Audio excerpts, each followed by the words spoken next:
On the African savanna, the day does not begin with the sun. It begins with a breath, a stirring in the immense dark. This is a world waking to an ancient rhythm, where the first light will not just illuminate a landscape, but a drama old as time itself. It is a world governed by instinct, where affection blossoms in the shadow of the ruthless hunt.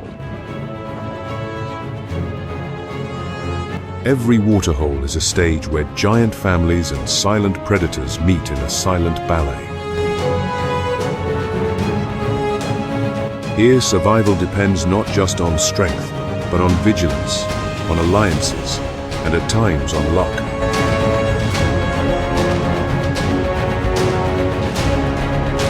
Every creature, great and small, is a vital link in a cycle that never ceases.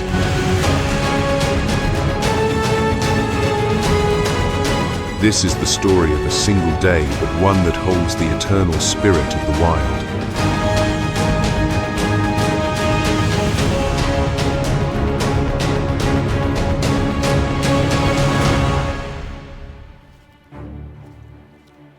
The swift antelope are a difficult quarry to pursue.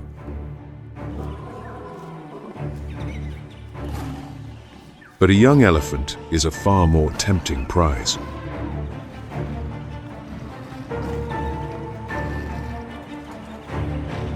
It is a struggle to keep pace with the herd.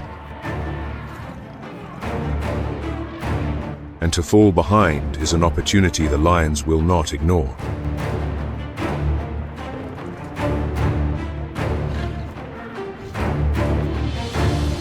They shadow them, waiting for the perfect moment to strike.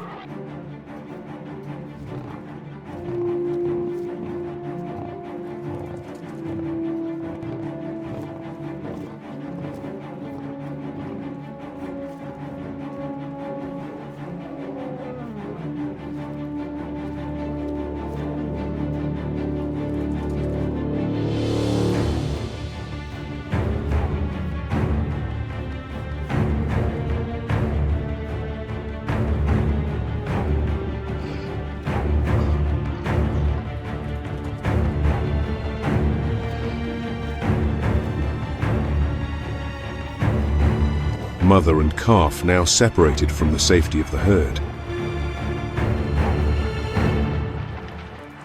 This is the critical moment.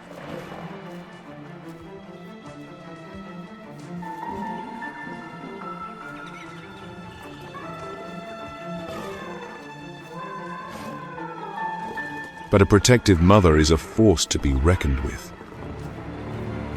She trumpets her powerful calls, a clear warning to the great cats. The calf stays close, a small shadow shielded by her legs.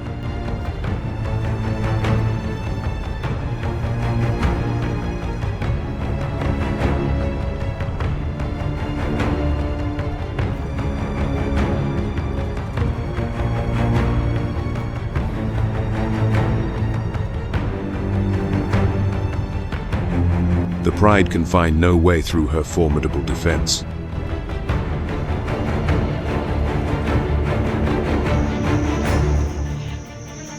They are outmaneuvered at every turn by the mother's devoted ingenuity.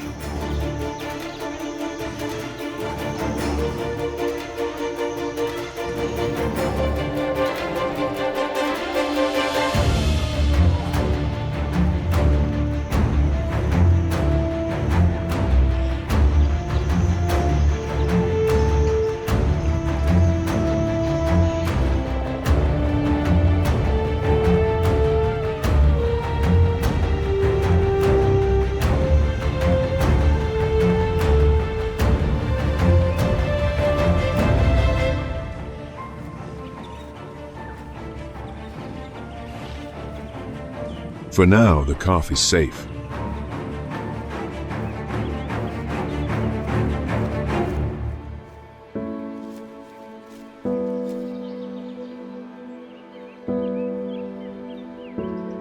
Dawn on the African savanna breaks long before the sun appears. The last traces of night linger in the sky, but the horizon has already softened to a translucent gray.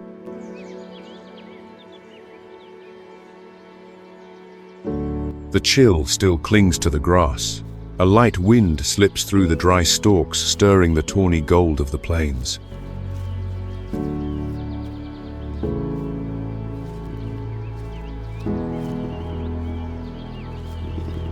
Beneath the open sky there is a pair, a young male lion, his mane not yet full but already magnificent, and a lioness slender, swift and sharp.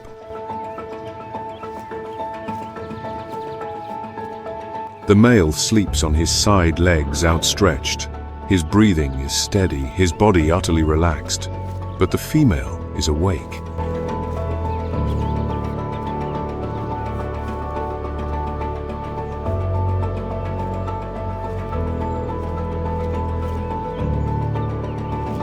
Her eyes, pensive and bright, scan the savanna as if searching for meaning or a potential threat.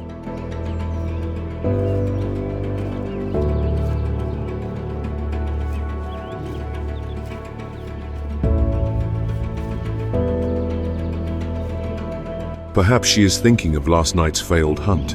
Perhaps an empty belly makes her count the steps of the zebra herd in the distance.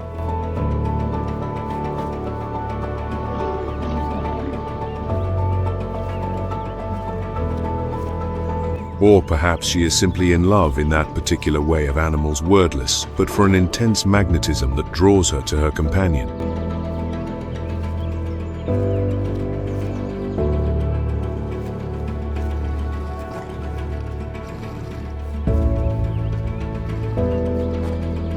They rise almost in unison as if by an unseen command. The lioness stretches her forelegs, arching her back, awakening every muscle.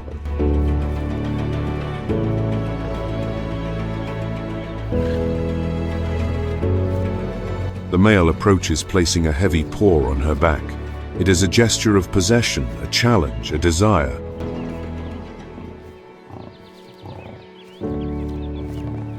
Startled, she turns, baring her teeth. A low growl like a soft rebuke. The male freezes, meeting her gaze, a silent confrontation.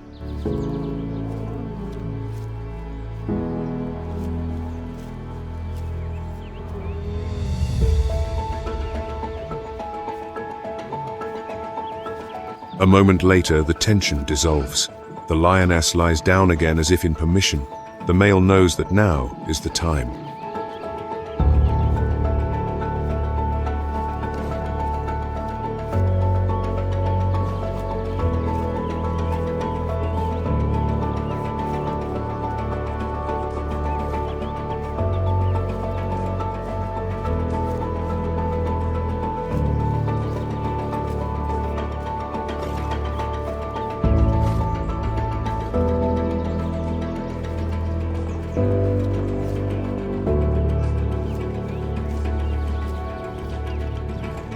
The male's grip on her neck is a strange and ancient paradox, a gesture that seems violent yet is born not of aggression but of absolute necessity.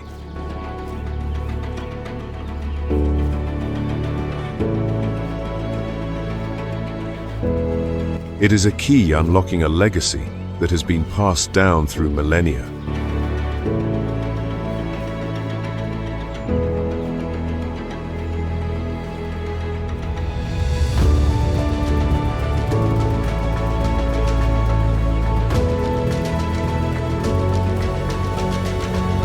For lions, the act is brief, lasting only 10 to 20 seconds, but it is repeated dozens of times over several days to increase the chances of conception.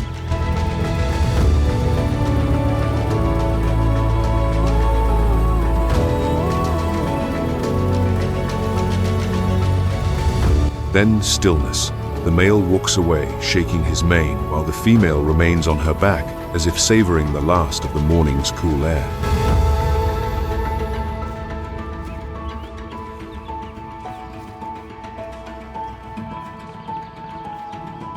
And then, as if it were all a prelude to the light, the sun arrives. The orange orb rises slowly, bathing the sky in gold.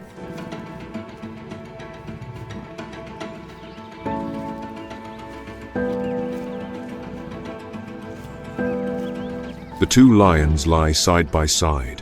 Their bodies touch their breath, mingling with the rhythm of the earth, a morning that is theirs alone and that of eternal nature.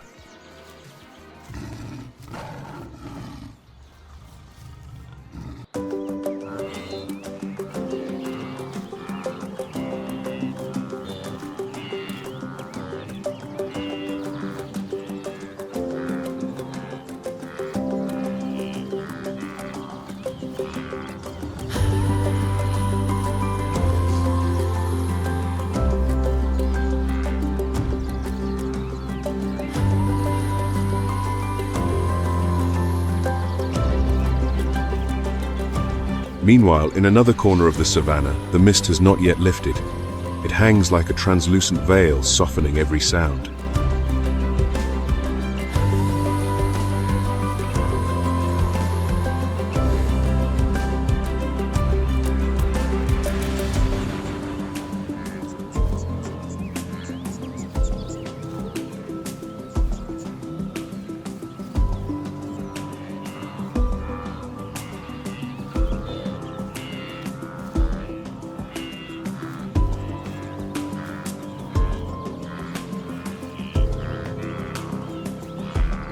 From within the silence, they emerge.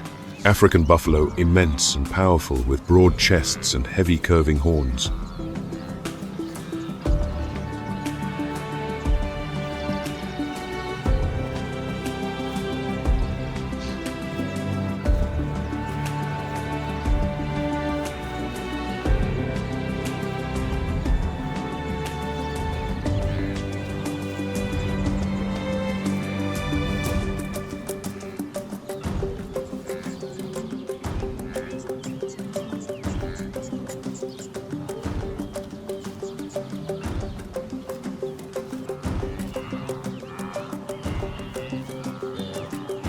Tens, hundreds of them. The herd moves slowly but with an unstoppable force. Each step is certain, for they have little to fear.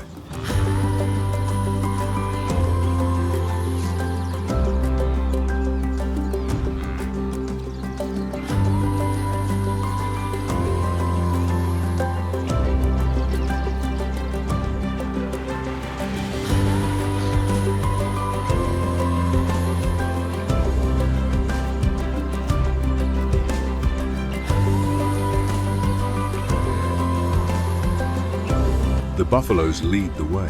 Their horns fuse to form a solid shield known as a boss armor against predators and rival males alike.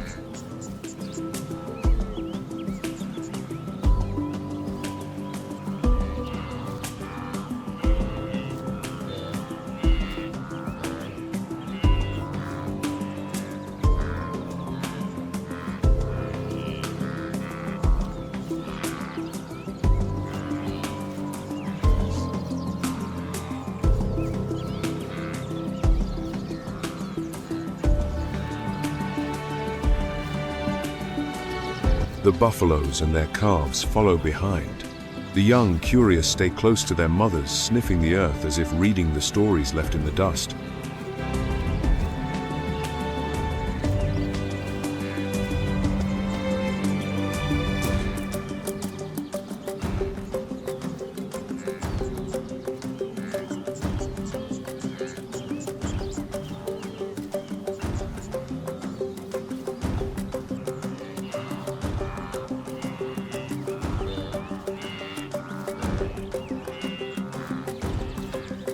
The African buffalo is one of the few herbivores that even lions treat with caution.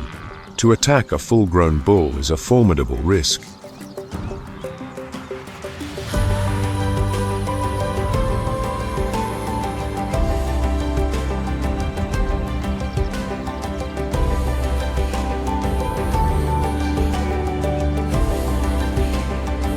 They can band together, surrounding and driving off any predator. But today there is only peace. Their breath merges with the morning mist.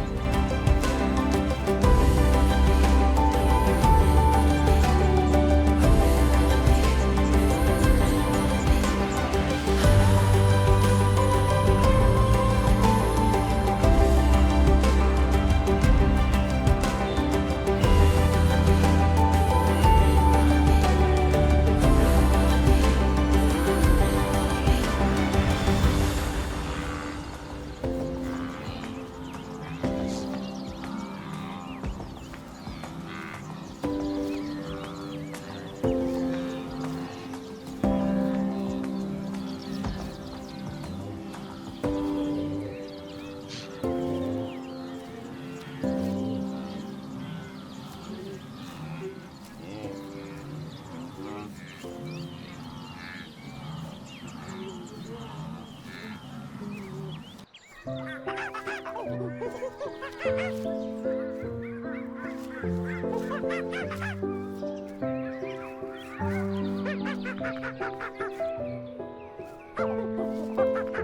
the early mist amongst the scorched grass and red earth, a living community is on the move.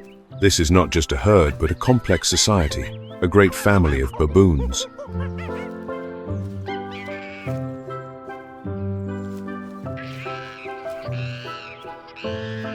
Dozens, perhaps hundreds of individuals. Some move with purpose, others dart about distracted by every bush, every rustle.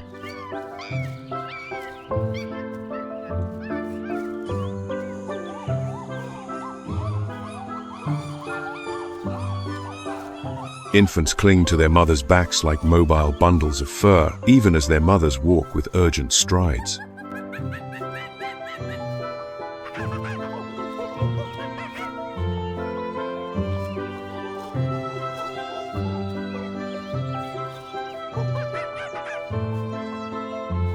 With the first rays of sun, they leave their nightly refuge cliffs, trees, or termite mounds, and begin the search for food.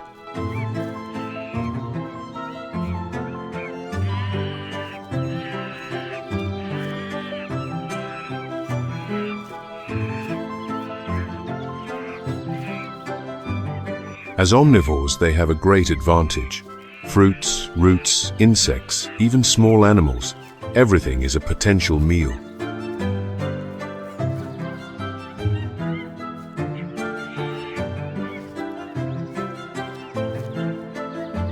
Occasionally, a sharp cry rings out as youngsters settle a dispute. In this society, respect is not given, it is earned.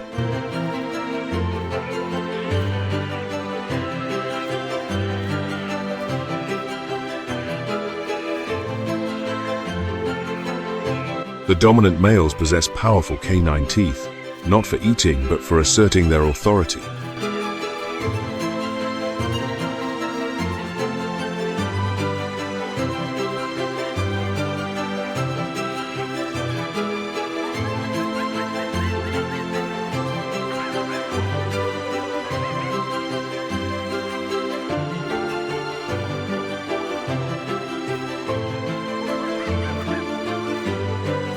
Ahead, the shapes of trees begin to appear through the mist. The woodland's a place that always promises opportunity or challenge.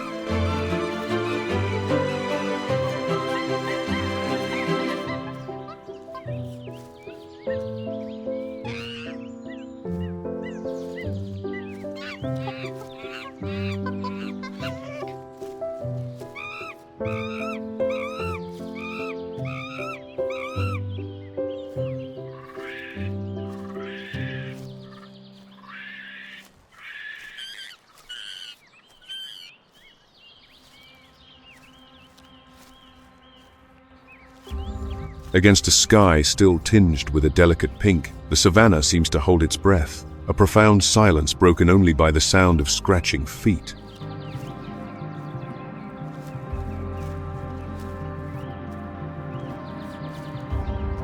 A few dozen small rounded creatures are moving across the golden carpet. It is a flock of guinea fowl.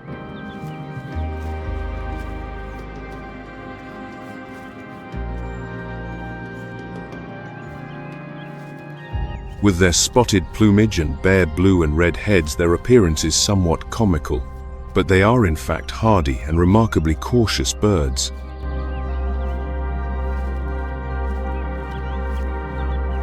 They never travel alone. Each individual is part of the flock, part of the collective. A few always stand sentry.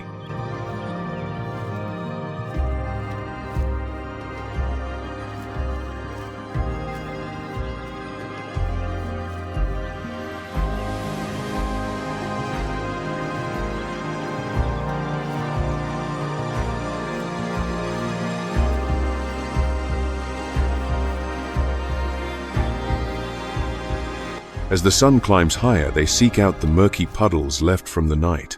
They drink hastily, ever watchful.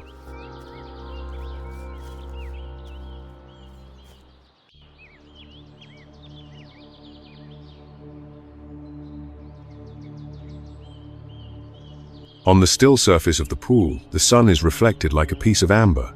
Its light tints the water with pink.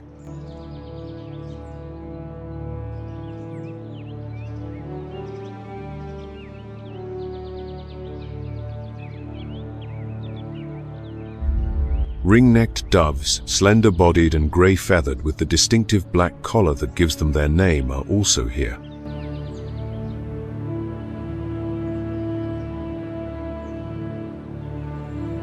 They move in small, careful yet confident steps. Beside them, the guinea fowl also quench their thirst. Two species, two different worlds sharing a single need.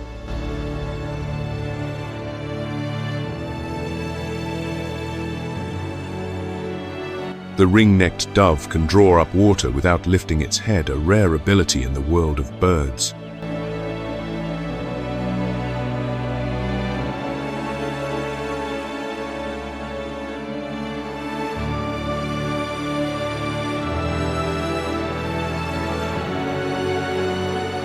Then silence descends once more, leaving only the gentle flutter of wings and soft communal calls echoing in the dawn light.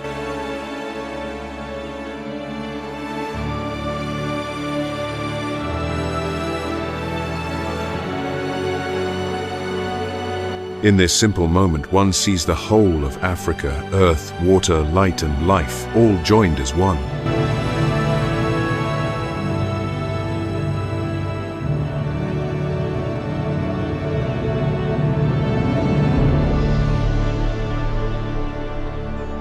The light has changed.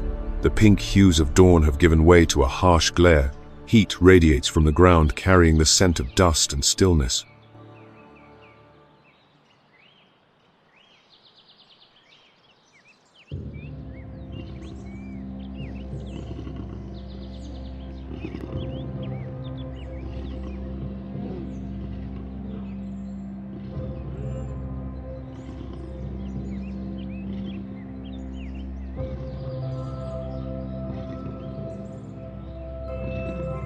On a sand patch among the tall, dry grass, the male lion lies. The creature, so recently filled with passion and movement, is now lost in tranquility.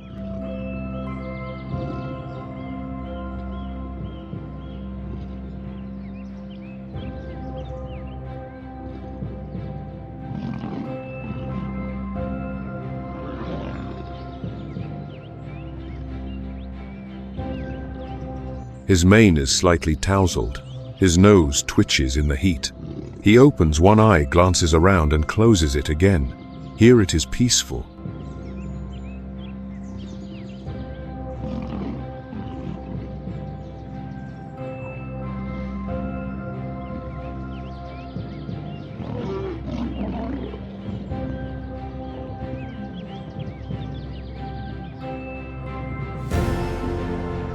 His consort has gone. Perhaps she has returned to the pride or gone to find food. The male will not look for her. He does not need to.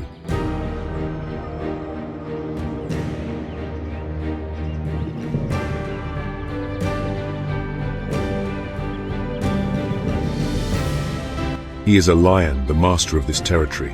His duty is to defend it not from hunger but from other males who will come to challenge him to take his place.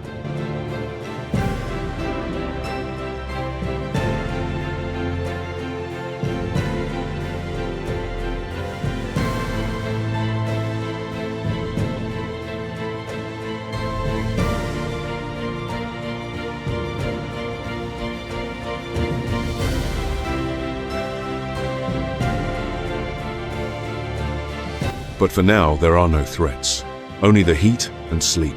He is aware of his own power and is in no hurry to use it. That is the nature of true authority.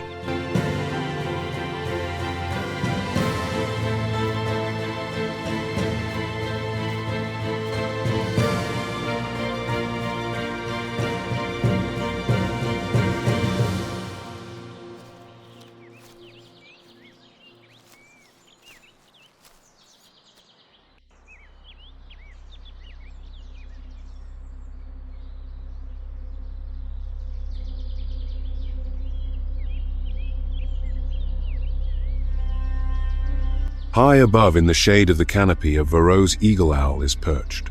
The lord of the night is now just a sleepy guest of the day.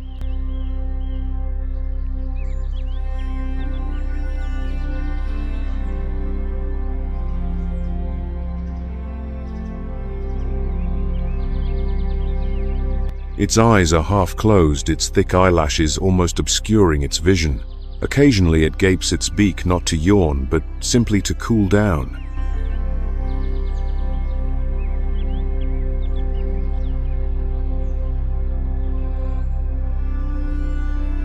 It can sit motionless like this for hours, undisturbed by any movement below. It knows that nothing can approach undetected.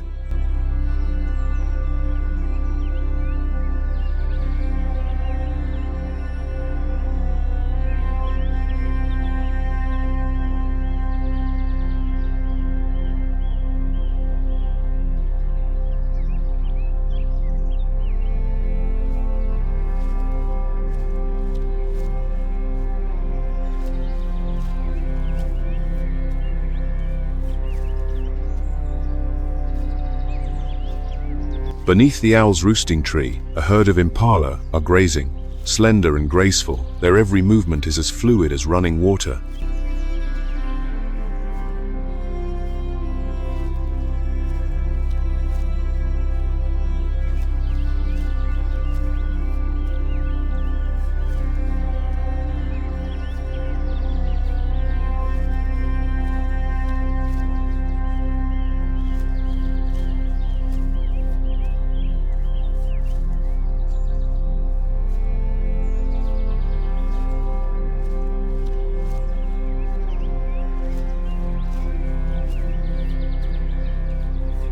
The dry season is not a time of plenty, but impala are patient. Their ears are in constant motion, catching every sound. Their hearing is always on alert.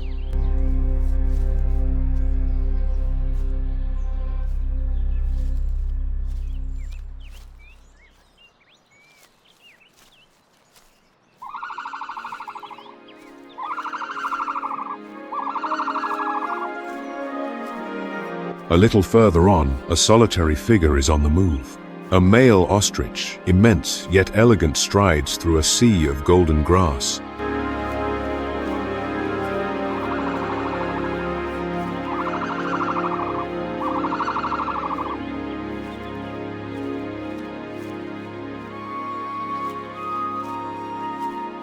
Look closer, and the grass at its feet stirs. These are ostrich chicks, their grey, downy feathers blending almost perfectly with the earth.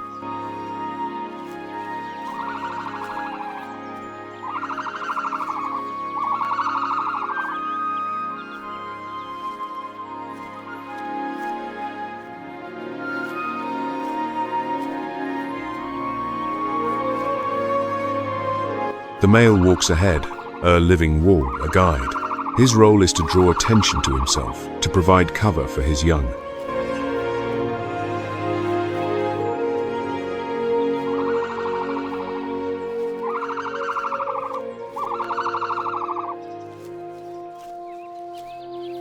With his excellent eyesight, he can spot any predator from a great distance. He can outrun a horse, and a single kick is powerful enough to kill a lion.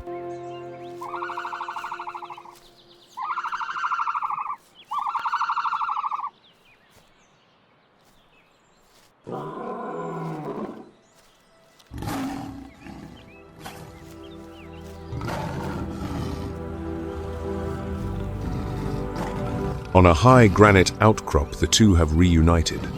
The land falls away beneath them, giving them a commanding view of their territory and their future.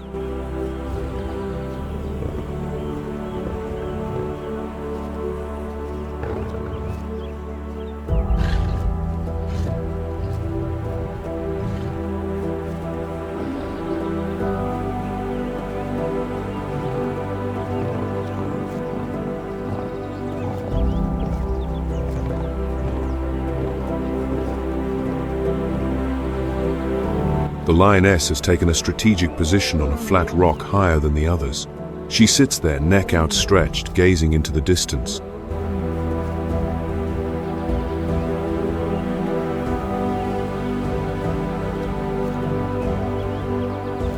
Below her, the male circles in a constant orbit.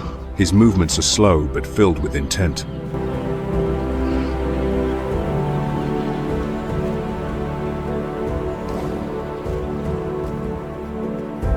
This is their time of courtship and mating. They can spend entire days like this doing almost nothing, mating just once every 20 to 30 minutes.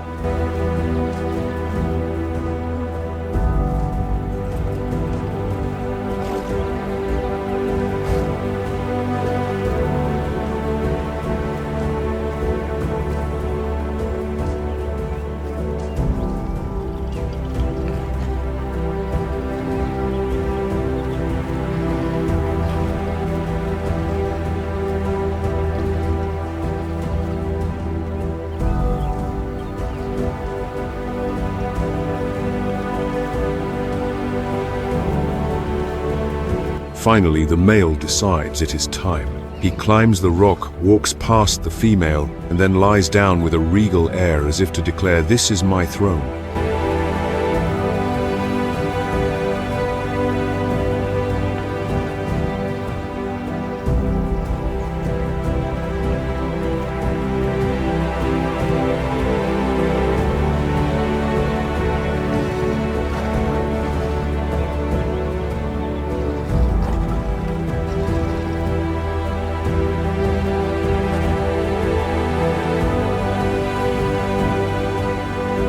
From this vantage point, he can see everything.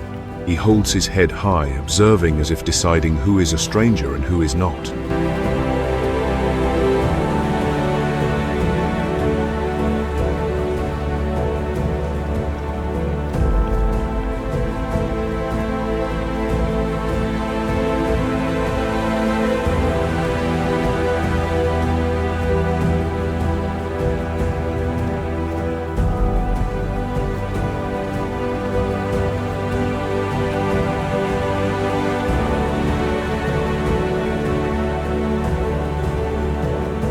The lioness does not object. She knows this is necessary.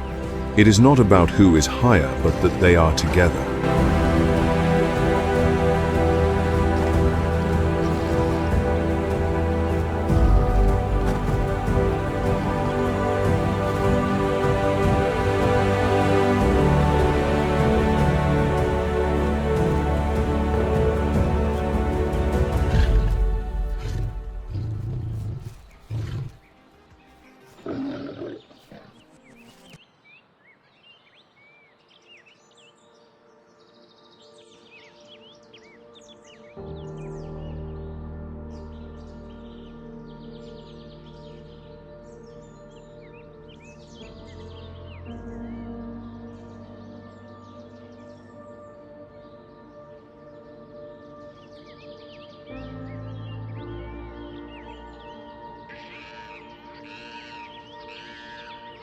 In the branches of a tree, a vervet monkey mother holds her infant. There is a small wound on the young one's temple.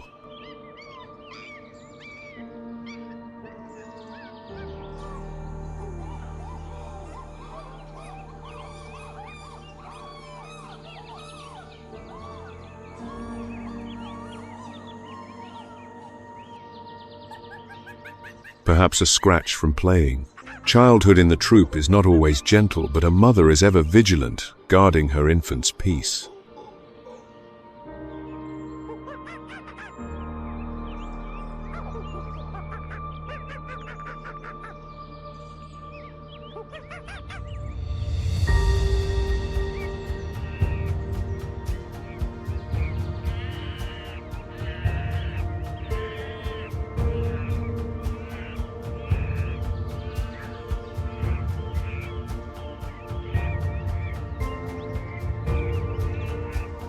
Her fingers gently stroke its back. The baby lies still, then stirs, stretching out a tiny hand.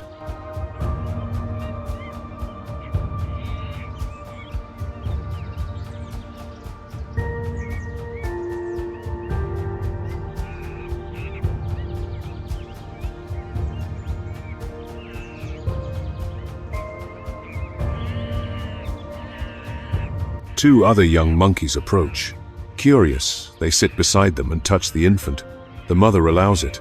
This is part of troop life.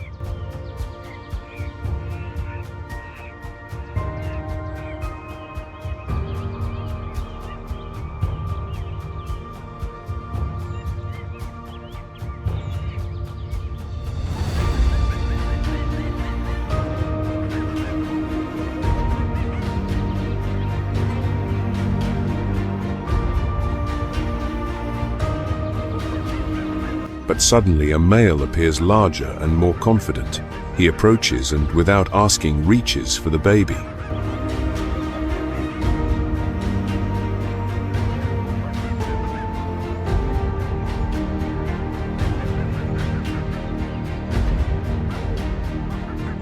He handles it roughly like a father who has not yet learned tenderness. He inspects it, turning it over as if checking that all is well.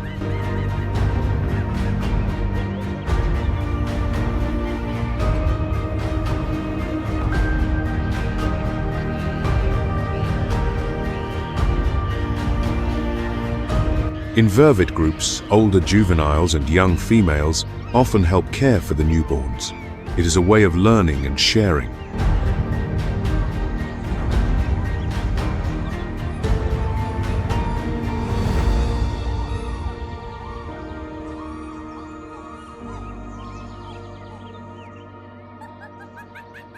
Then he climbs down the branch, and the family disappears into the leaves.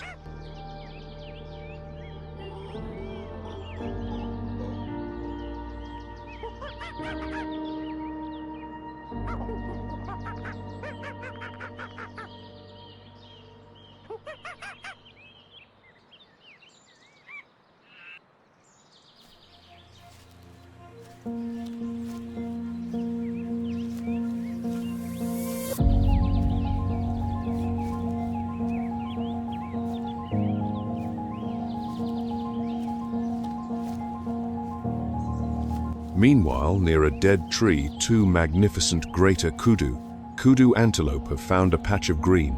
Their spiral horns reach for the sky, yet do not touch.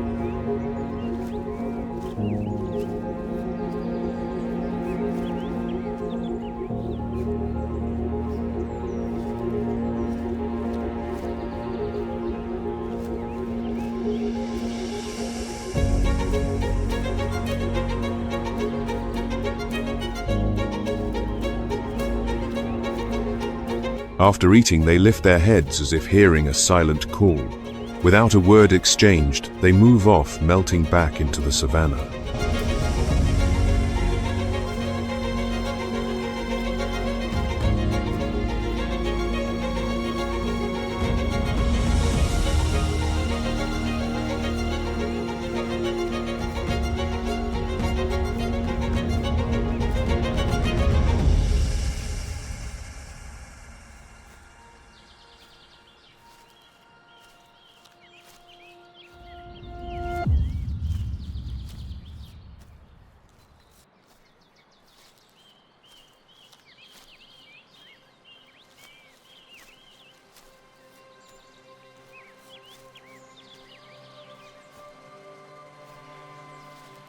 Amid the withered grass, a mongoose appears.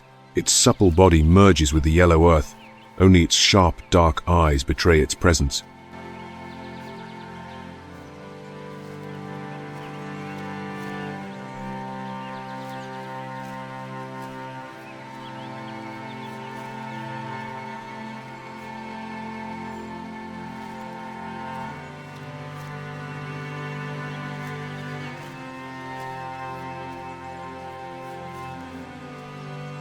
It freezes, listening, as if deciding whether to press on or vanish.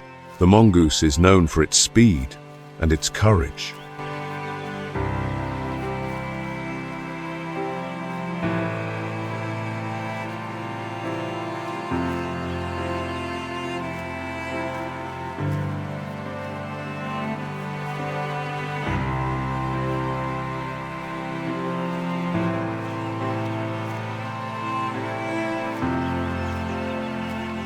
It looks towards where the kudu have just passed, then quickly disappears into the grass.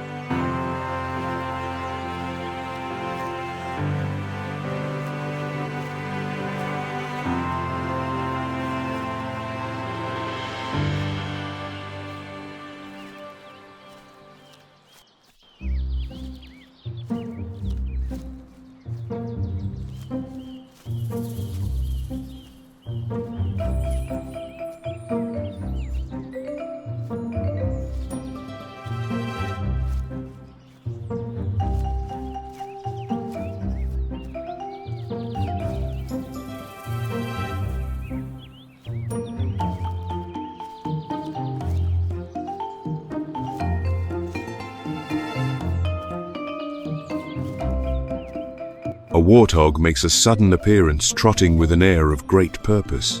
On its back, an oxpecker, both a companion and a groomer.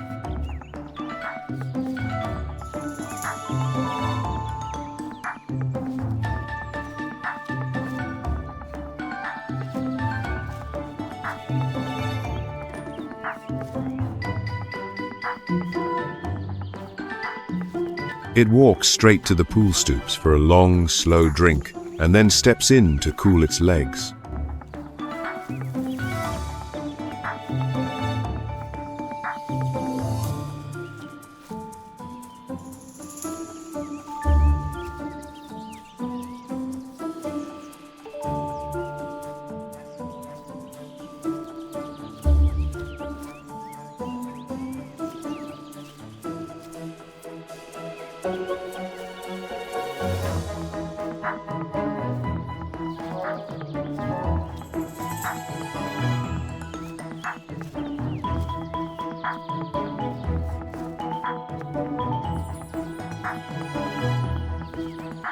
It wants no trouble. The warthog remains calm and self-assured.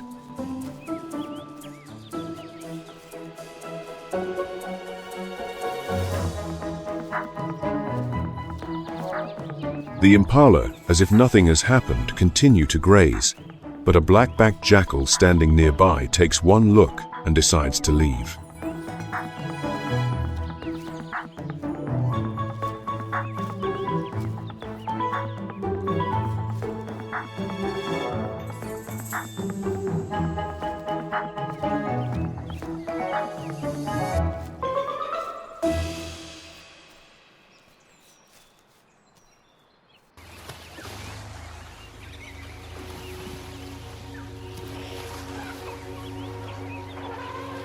The peace at the waterhole is only temporary.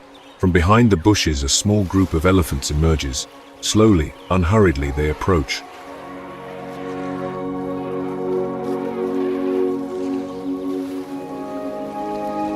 A powerful bull selects a small, clear pool. He draws the cool water into his trunk, sprays it over his back, and then continues on his journey.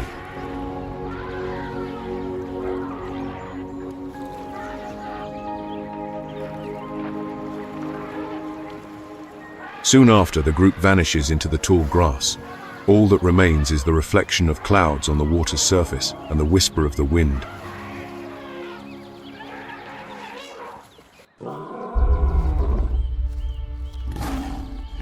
And then, into the quiet, a male lion appears. He walks alone, without the lioness, without his young companions.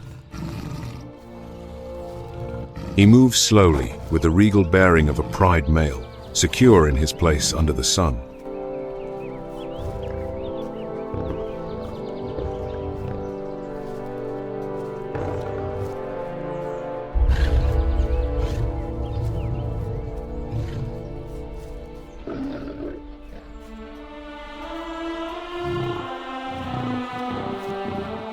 He comes to the water's edge and drinks deeply for a long time, as if to absorb not just water but the very strength of the earth.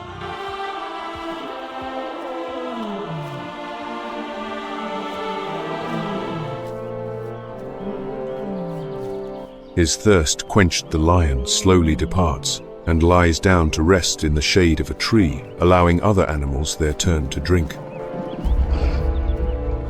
The impala do not wait long. Cautious but thirsty, they approach the bank alongside a flock of egrets. The antelope lower their heads to drink while the birds stand guard.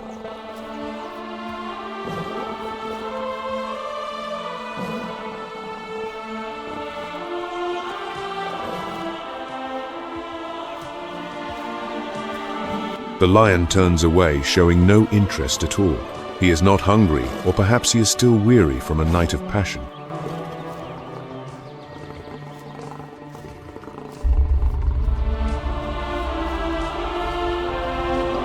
But the impala remain vigilant. They look again towards the predator. The lion looks back, his gaze calm, entirely without menace.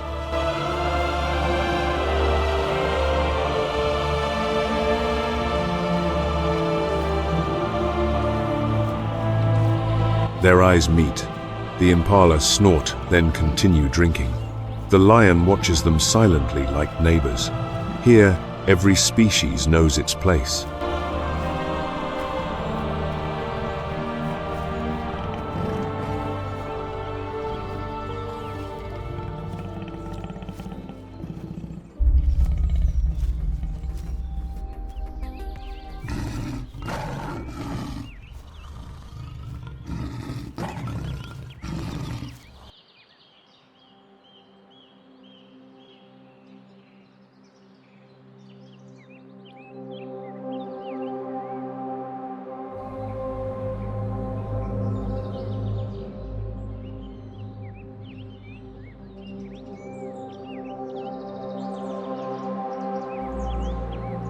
A pair of crowned lapwings with their long tails and striking crests fly in. They circle the bank to survey the scene.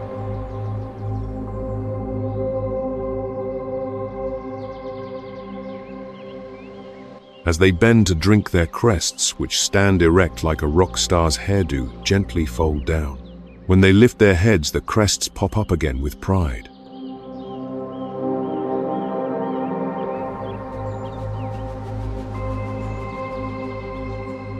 A quick drink, a look around, and they take flight, leaving nothing but a faint stir in the air above the still water.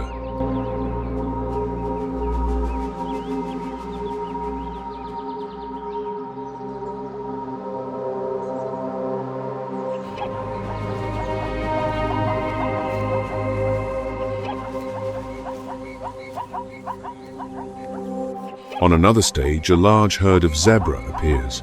They move together, a tightly knit family. Among the adults is a single foal.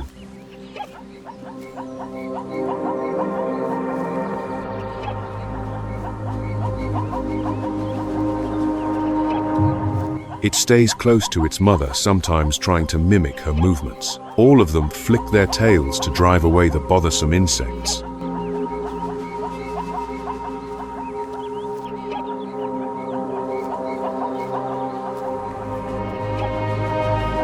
Some individuals roll in the dust, creating a veritable dust bath. This not only helps to cool them down, but also removes parasites.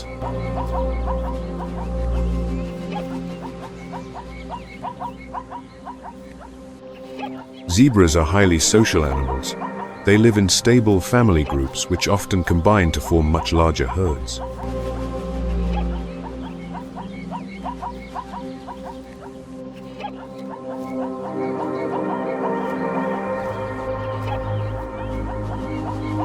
Within the herd, zebras recognize one another by their unique stripe patterns, just as we recognize each other by our faces.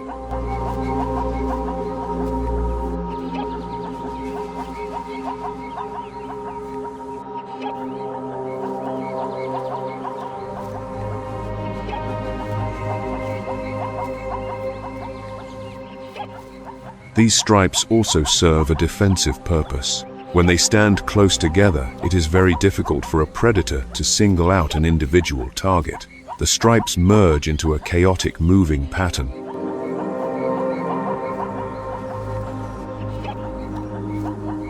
Scientists also believe the stripes may confuse certain insects, such as the tsetse-fly.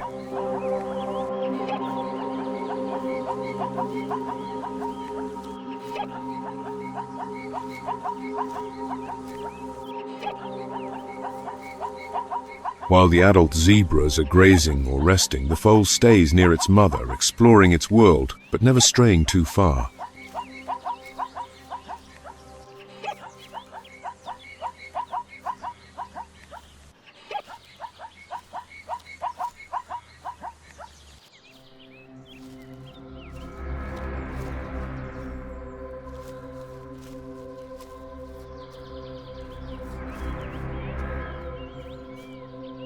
While the zebras graze, a leopard watches from a distance, almost invisible amongst the dry bushes.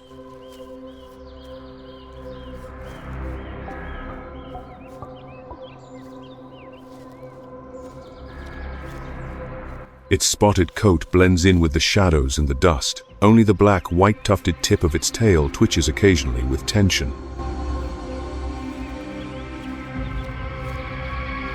It is clearly hungry. The leopard stalks the young foal, waiting for an opportunity. It moves without a sound, slinking through the bushes, lying down, rising again, crawling.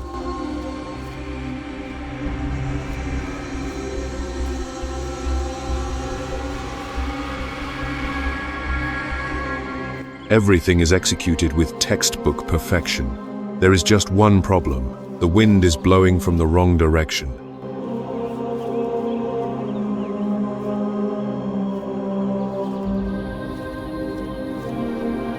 The zebras, with their keen sense of smell, are instantly on alert, and without hesitation, they bolt from the waterhole.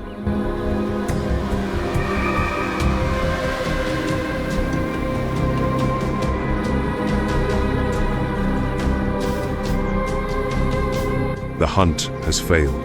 The leopard emerges from its cover, looks around pads along the game trail, sniffs at an elephant's footprint, and then stops. It turns back into the bush and vanishes in search of a new opportunity.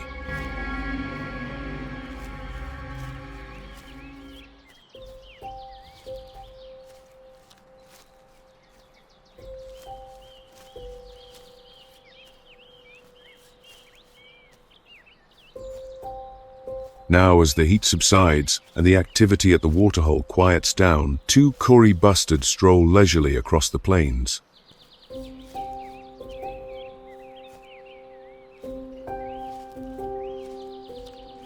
This is one of the largest flying birds in Africa.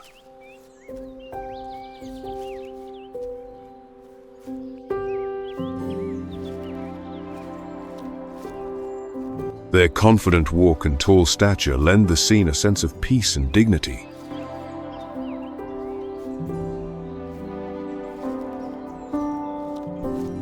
A male Kori bustard can stand over 4 feet tall and weigh more than 40 pounds, making it the heaviest flying bird on the continent.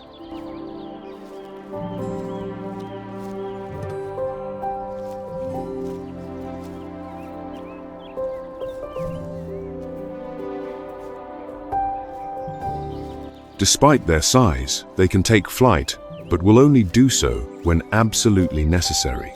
They spend most of their lives on the ground.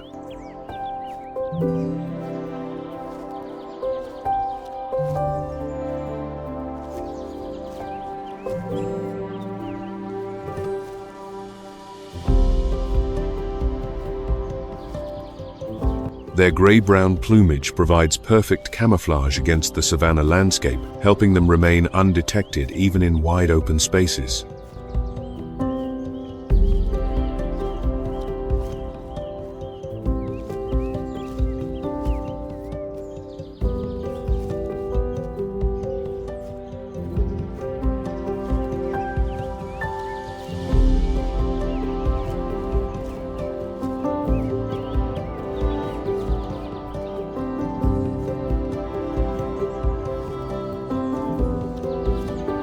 Their presence marks the end of the day's cycle at the waterhole. Quiet, calm, but with a sense of profound balance.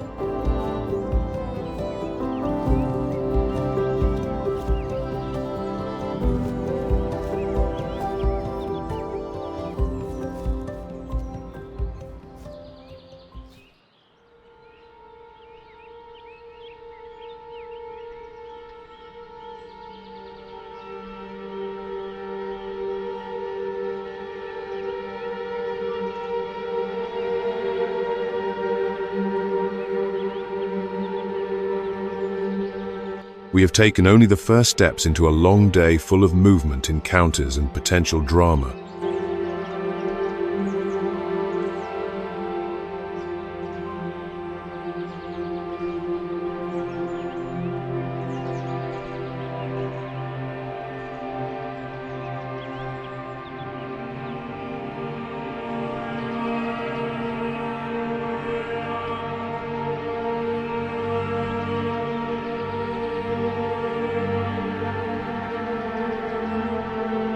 The wilderness of Botswana operates on its own schedule, relentless and unpredictable.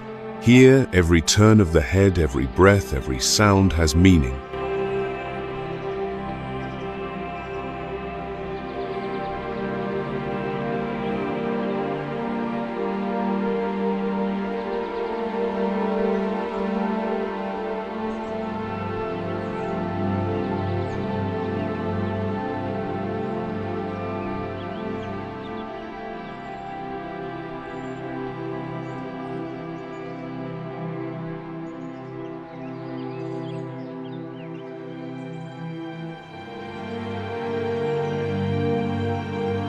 we have witnessed life at the waterhole met devoted mothers, cunning predators, and families living in harmony with the rhythm of nature.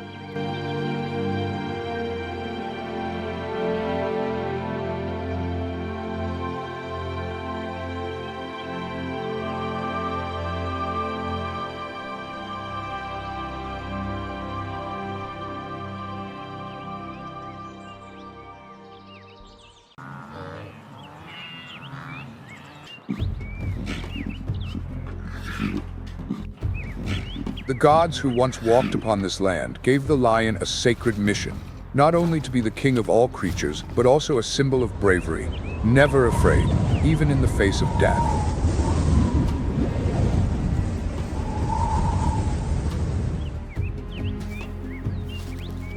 Every footprint they leave behind tells a story, and the legend of Kimba, the mighty lion, has become an immortal song.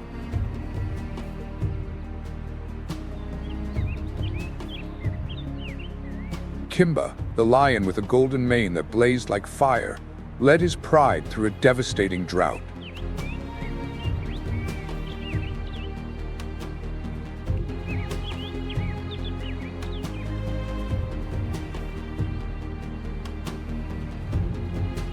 The Maasai region at that time was engulfed in such a severe drought that even the oldest villagers could no longer recall when it began.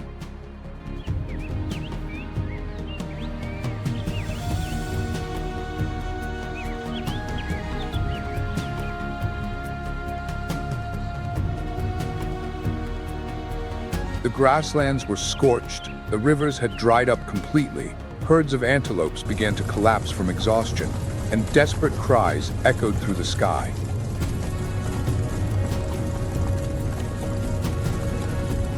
The grasslands were scorched, the rivers had dried up completely, herds of antelopes began to collapse from exhaustion, and desperate cries echoed through the sky.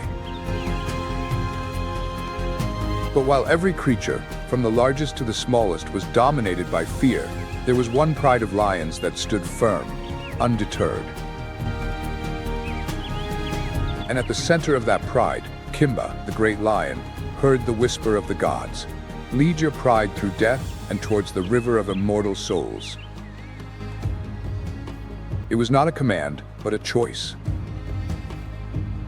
Kimba could have accepted his fate like other creatures, waiting for death to come, or he could rise up and lead. And the next morning, a powerful roar rang out, a roar so strong it made the very earth tremble beneath the Maasai people. Despite their thirst, the pride of lions followed Kimba's steps with unyielding resolve. This journey was not for the faint of heart. 40 miles of barren land with not a drop of water, surrounded by lurking enemies. But Kimba, with his strength and resilience, led the pride through the harsh challenges, even though the enemy outnumbered them 2-1 and was always ready to attack. In the midst of the severe drought, the river that the pride had once hoped for had run dry. But the gods did not abandon them. Through the small cracks in the earth, a new path appeared, guiding Kimba. Every step Kimba took carried the strength of his ancestors, rekindling the fire in the other lions, encouraging them to continue their journey when all hope seemed lost. Despite their fatigue, the pride remained steadfast, walking in Kimba's footsteps. And then a miracle happened. They found a strange land where a small stream still flowed quietly amid the drought. The Maasai called this the water of the gods. It was this water that not only saved the pride of lions, but also revived the grasslands, creating a new paradise in the heart of the barren desert. Kimba's courage and determination brought life back to this land, and the legend of Kimba is not only a tribute to the Maasai land, but also a symbol of the life and death struggles that the kings of the savannah face. In nature, there is no place for ease. The dry season arrives, and with it, the harsh challenges that every creature must face. The savanna seems torn apart by the footsteps of those searching for life. Herds of antelopes and zebras begin to migrate, leaving behind the depleted grasslands, heading towards distant lands that still hold some water and green grass. But for the lion prides, leaving their territory is never an easy decision. Every step of the pride is a reminder of the legend of Kimba, the king who never gave up. In 2020, scientists tracked the journey of a lion pride in Masai Mara during the dry season. Like Kimba in the legend, they had to travel over 20 miles in just 48 hours, a tremendous challenge for predators used to life in the safety of their territory. Under the scorching sun, the lionesses led, protecting the cubs, while the male lions stayed behind, acting as shields for the pride. Brief moments of rest under the shade were their only opportunity to regain strength, but they could not stop for long. Water still remained a distant dream. The young lions, hungry and exhausted, began to weaken. So when the strength of each individual is not enough, do you believe in the power of unity in a group? When the situation becomes desperate, strength does not come from the individual, but from the bond of the pride. It was the steadfast leadership of the mature lions and the spirit of unity within the pride that helped them overcome the challenge. This is what we can all learn from the wild. In the hardest times, true strength comes from unity and an unwavering spirit. Amid nature's harshness, the pride of lions proves that they are kings, not just through strength, but through their extraordinary ability to survive and adapt. An adult lion can survive up to 35 days without food, minimizing energy consumption to protect its life.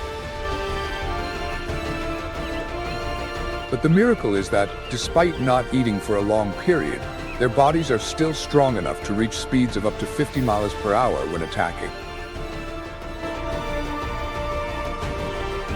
With their sharp hunting skills, the lionesses lead the pride toward a small watering hole.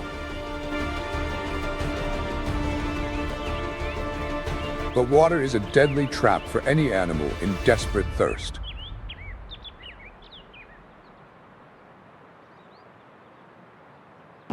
Meanwhile, a hippopotamus, one of the strongest creatures of the savanna, is also trying to survive the scorching heat. Hippos cannot sweat to cool their bodies, but they still need water to survive. The confrontation between these two giants, the lion and the hippopotamus, is a challenge no one dares to back down from. The hippopotamus, with its massive body and extraordinary strength, has no intention of yielding. Lions, with their agility and striking power, can often defeat prey weighing 3 or even 4 times their own body weight, including young elephants and buffaloes. A lion's leap can generate a force of up to 4,500 newtons, enough to take down large prey. But today, water is the more important prize. Although lions have superior attacking power, they cannot take the water from the hippopotamus while their opponent remains firmly steadfast. In the end, the hippopotamus's persistence forced the pride of lions to concede the water, sharing this lifeline. The water droplets help the lions regain their strength, but now their survival depends on their hunting ability.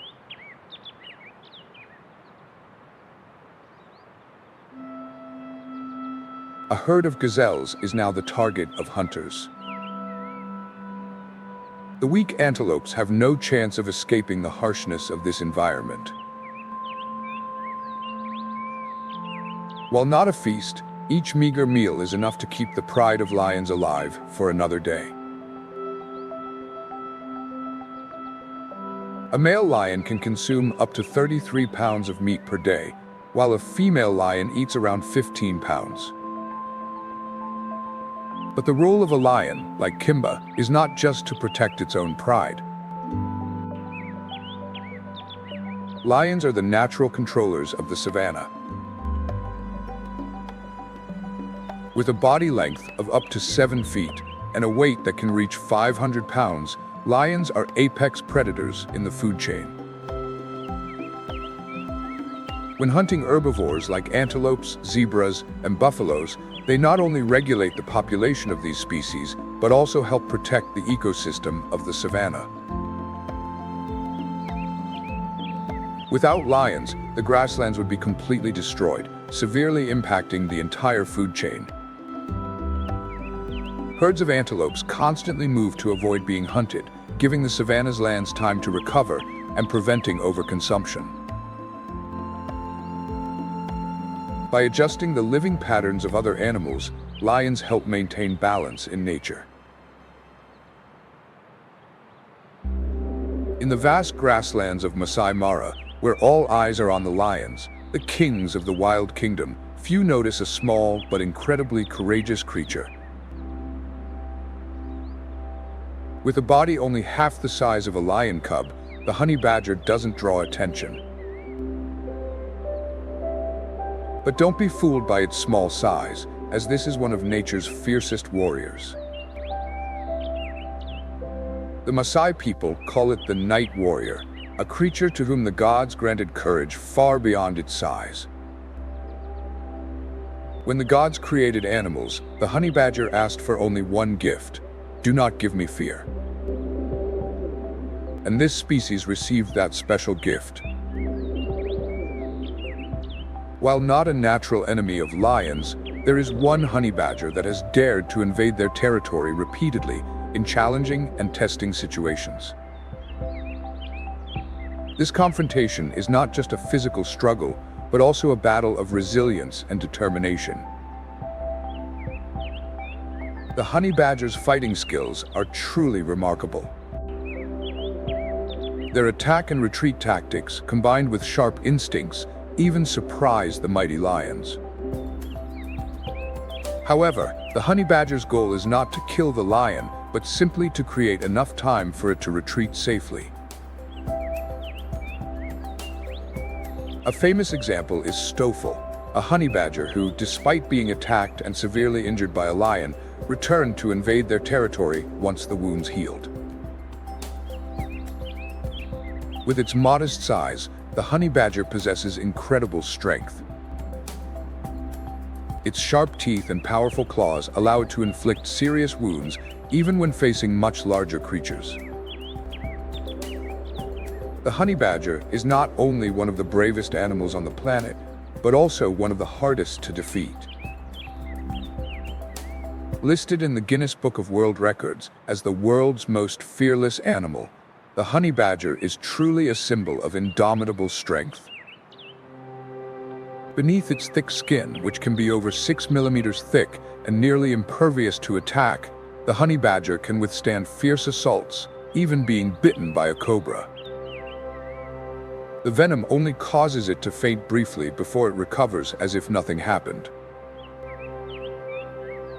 Brave and strong, the honey badger also possesses other unique skills. Researchers in Botswana have observed them facing off against leopards and hyenas. It's astonishing to know that they even dare to invade beehives to steal honey, despite the vicious attacks from hundreds of bees. This courage has become legendary in the wild, where strength is never just a matter of physical power. The honey badger also has a rather unique partnership with a bird known as the honey guide. This bird helps the honey badger find beehives, and in return, the honey badger destroys the hives to get the honey. This cooperation not only demonstrates intelligence, but also serves as a prime example of survival through interspecies collaboration. In Maasai culture, there is a profound proverb: God did not give the honey badger strength, but he gave it the heart of a warrior. And so, in the eyes of the Maasai, the honey badger is not just a small creature, but a symbol of fearless courage. Even when facing stronger foes, true strength lies not in size, but in resilience and the determination to never give up. Sometimes, in nature, small creatures can change the outcome of a battle. When you see a honey badger in the savannah, remember that sometimes what's most frightening is not the strongest, but the one who never knows fear. The wild kingdom is not only built by strength, but also by wisdom and the memory of ancient spirits. Imagine a time long ago when the gods created the sky and the earth and bestowed upon the Masai Mara savannah a special mission.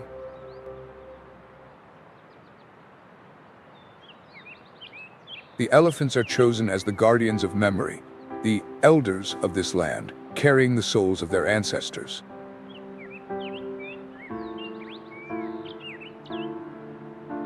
And though they never speak of these stories, every step they take, every trace they leave on the earth, is a vivid tale of time.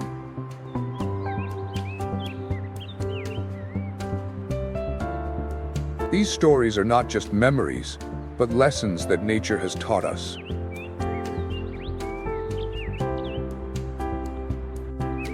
As the dry season reaches its peak, the harsh heat cracks the earth, turning the fields into dry, golden streaks, and the rivers dwindle to cracked mud layers.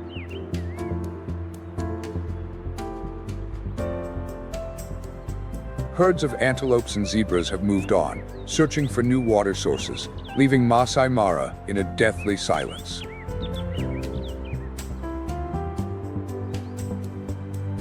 But amid this challenge, a massive herd of elephants stands firm in the savannah, their eyes fixed on the horizon.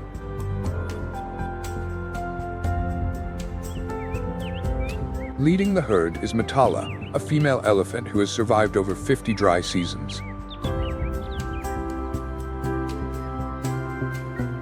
She is not only a seasoned warrior, but also a guide, the keeper of the herd's memories.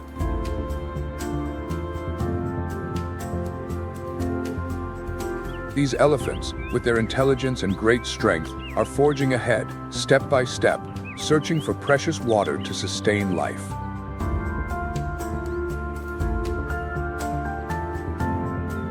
Every step is an unceasing struggle, and no one is allowed to give up. Each day, the herd can travel an average of 12 miles, and an adult elephant requires 53 gallons of water a day to survive. Under these conditions, if one elephant gives up, the whole herd might never complete its journey.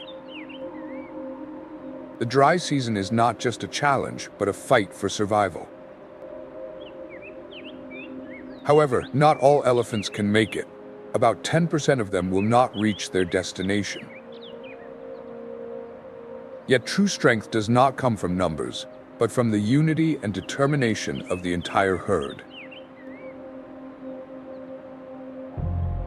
That's why Matala and the other female elephants are not just guides, but protectors of memory, safeguarding the survival of the whole herd.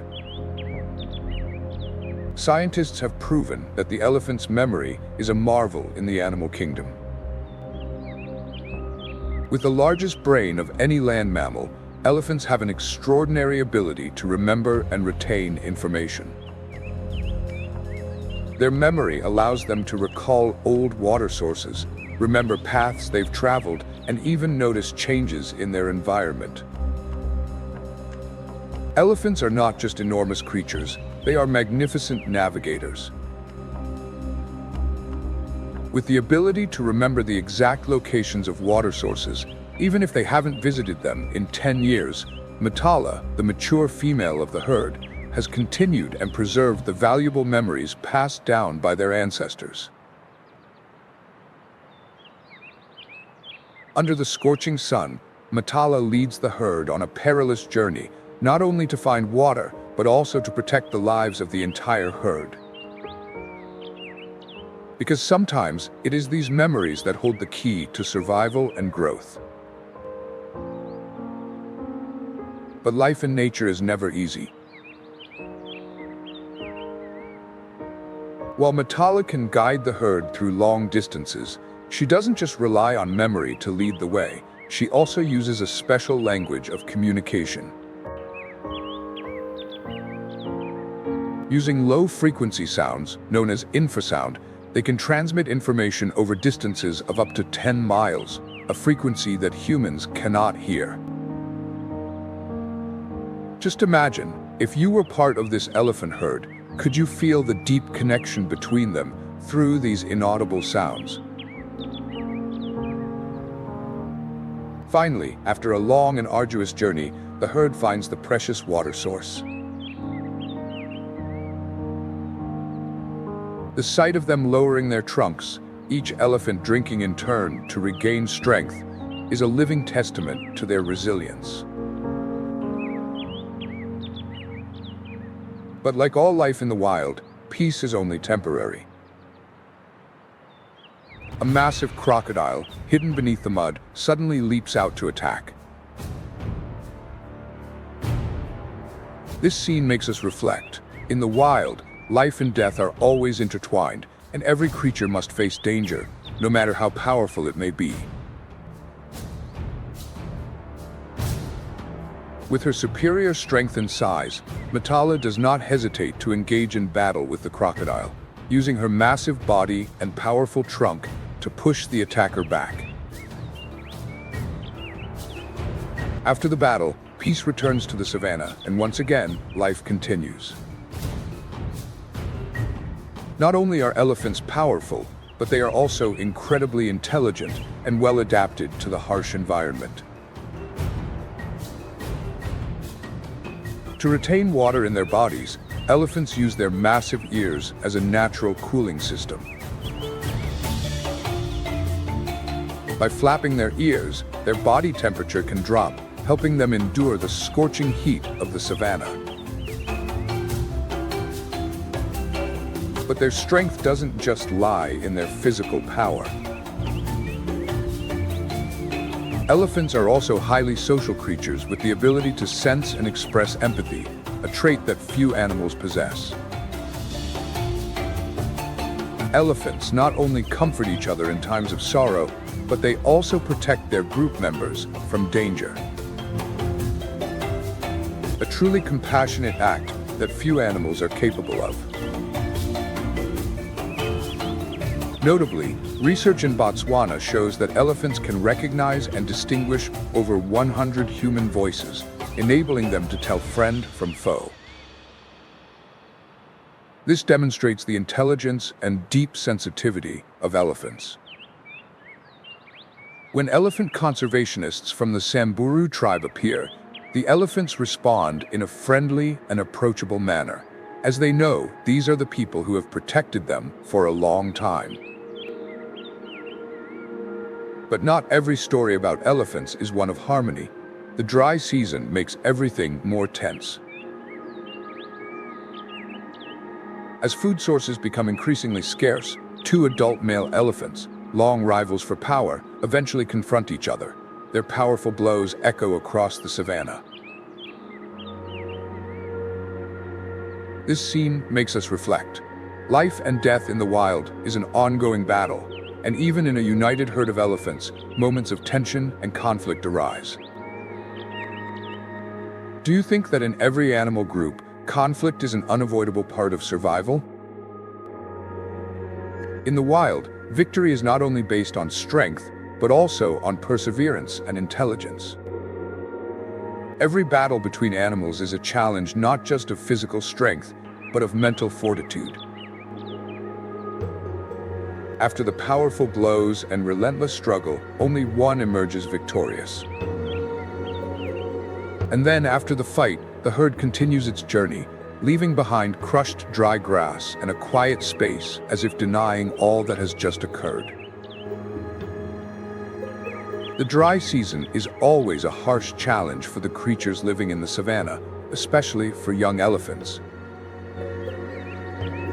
Their survival rate during this season is only about 50% due to the scarcity of water and food. However, Thanks to the protection of the herd, many young elephants manage to survive the dry season and await the arrival of the rains. As dark clouds begin to appear in the sky, the entire herd senses the smell of rain. At this moment, the air seems filled with hope, and when the first raindrops fall, the parched savanna appears to be reborn. Can you feel the magic in each of those raindrops? It is a rebirth, the return of life to an entire ecosystem. Finally, after a long and arduous journey, the herd finds a river brimming with water. A curious young elephant playfully uses its trunk to scoop up water and sprays it at some nearby egrets. It's a moment of pure joy amidst nature, when life is gifted back to the small creatures in a vast wild kingdom. And it is in such moments that we understand that it's not just strength, but harmony with the natural environment that holds the key to life. Elephants are an integral part of the food chain and life in the savanna. They are not only the architects of the savanna, but also the maintainers of ecological balance. Every time elephants knock down a tree or clear thick shrubs, they create space for herbivores like antelopes, zebras, and buffaloes to access fresh pastures. Furthermore, the feeding habits of elephants are not an act of thoughtless destruction. An adult elephant consumes between 330 to 660 pounds of food daily, including leaves, branches, bark, and tree roots. While this may seem like destruction, it actually controls the overgrowth of certain plant species and encourages vegetation regeneration.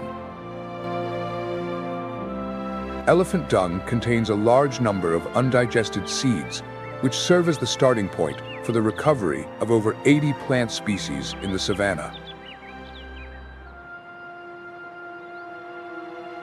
Therefore, elephants are not just massive creatures with exceptional strength, but they also play a crucial role in protecting and sustaining life in nature.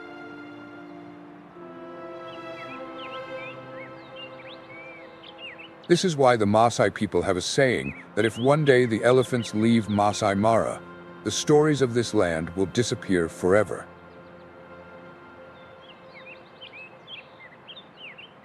However, the lesson we can learn from elephants is not only about strength, but also about how they maintain ecological balance and protect the life of an entire community.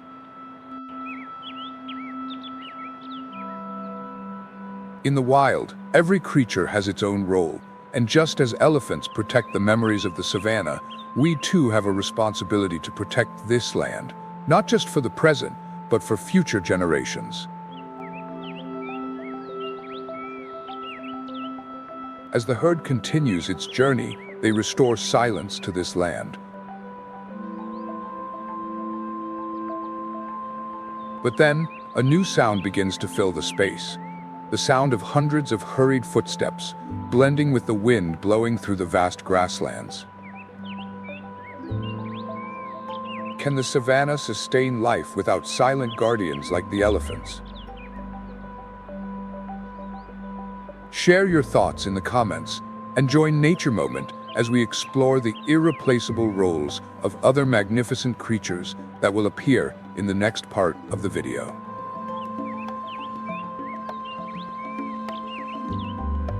At this moment, gazelles appear, animals the Maasai call gifts from the gods. In their legend, gazelles were born from the first rays of dawn, embodying not only grace and elegance, but also a sacred mission, to be the source of life for all creatures, from humans to the most powerful predators. The gentle strides of the gazelles, as if they are dancing between life and death, embody the balance of nature. This is the harmony of elements in nature that we can learn from. With a sky that has just witnessed a heavy rain, the lush green grasslands stretch all the way to the horizon, the kingdom of the gazelles. Thomson's gazelles, one of the smallest species of antelopes, stand out for their remarkable agility in the savanna. They are only about 60 to 70 centimeters tall and weigh between 20 and 35 kilograms, but they can reach speeds of up to 50 miles per hour, second only to the cheetah, the deadliest predator. It's like a miracle of nature, where speed and perseverance are the deciding factors of survival. The name Thomson's gazelle is given in honor of Joseph Thomson, a famous 19th century explorer who documented the wonders of East Africa. Their coat is light brown with a white belly and a black stripe running from the hind legs to the shoulders, creating perfect camouflage to avoid predators.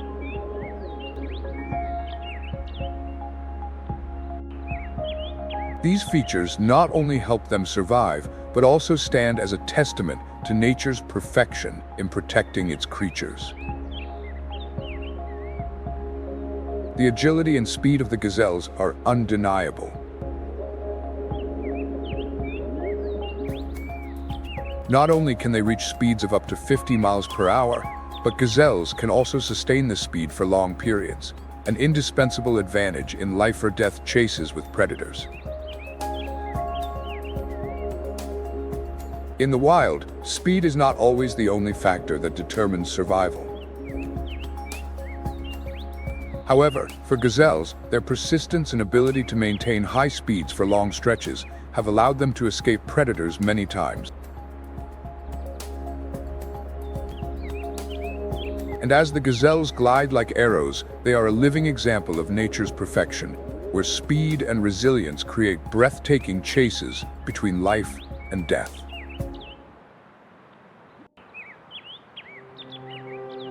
Powerful animals like moose, despite their large size and superior strength, also struggle in life-or-death chases. In the wild world of the savanna, massive creatures like moose are not only giants in size, but also true warriors of nature. They can weigh up to 660 pounds, with horns more than 27 inches long, powerful weapons that help defend against predators. Even skilled hunters like lionesses face great risks when choosing moose as their prey. A powerful blow from the noose horns can force a lion to retreat. Can you imagine the strength and resilience this creature possesses when facing the deadliest predator in the savanna? That is the power of survival. In the battle between life and death, every move of the noose carries an indomitable will, like a lesson in perseverance that never gives up.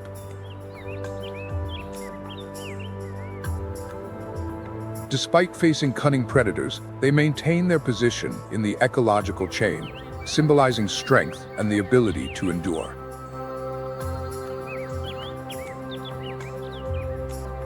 They fight not only for themselves, but also for the herd, protecting the life of future generations, a living testament to the unyielding laws of nature.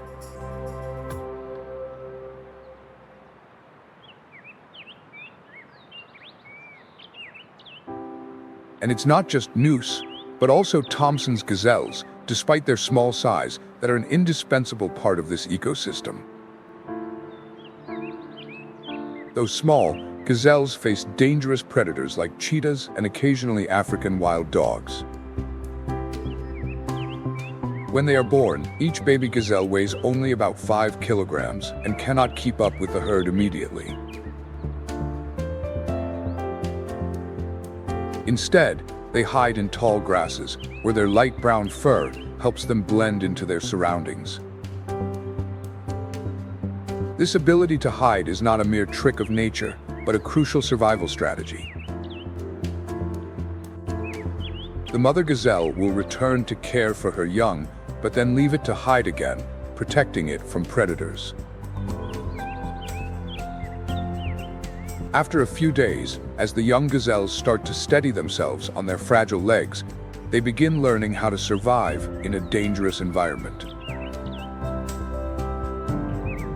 Isn't it fascinating how these small creatures can develop such complex survival strategies just to stay alive?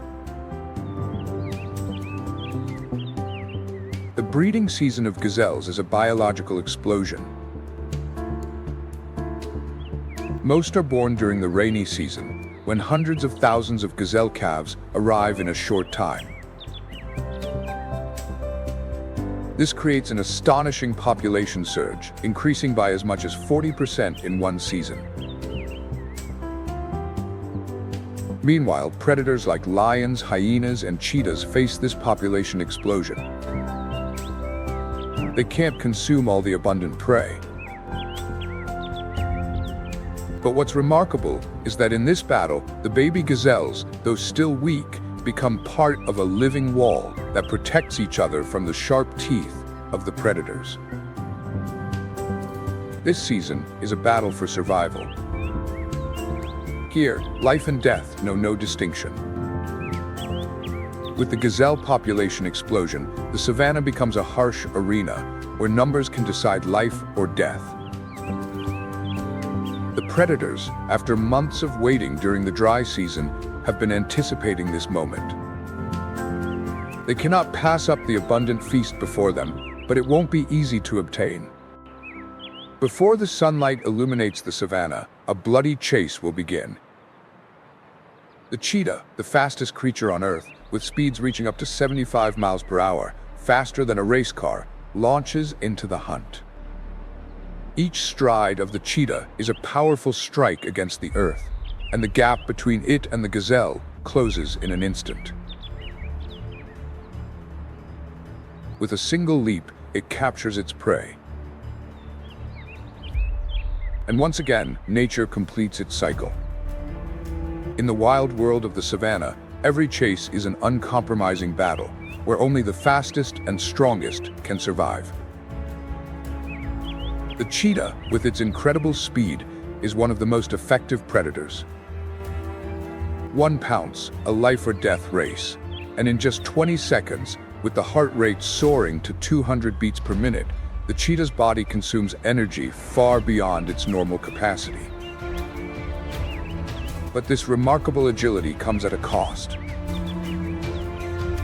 Although known for its unrivaled speed, the cheetah has one weakness: the power of its bite.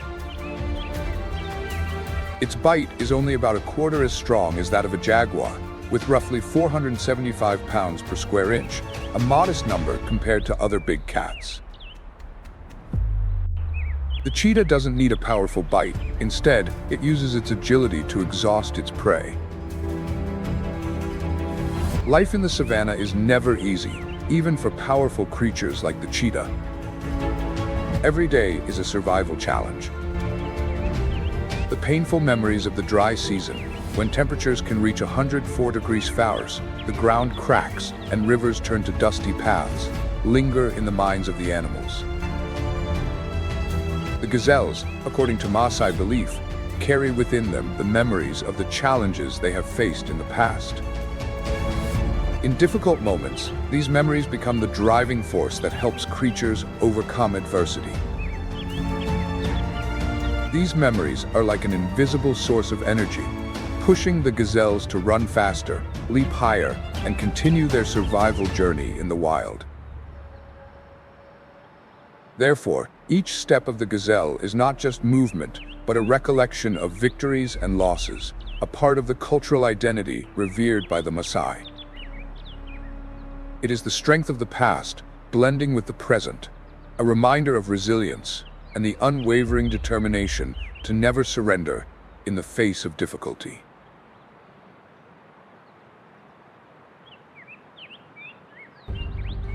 Every year, when the dry season arrives, the noose must begin their long journey, a great migration stretching over 500 miles from the Serengeti to Masai Mara.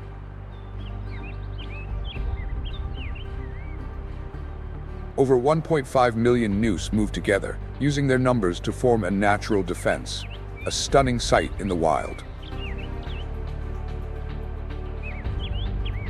Each gnu in the herd is a potential warrior, ready to protect its life. However, this journey is not always a guarantee of safety.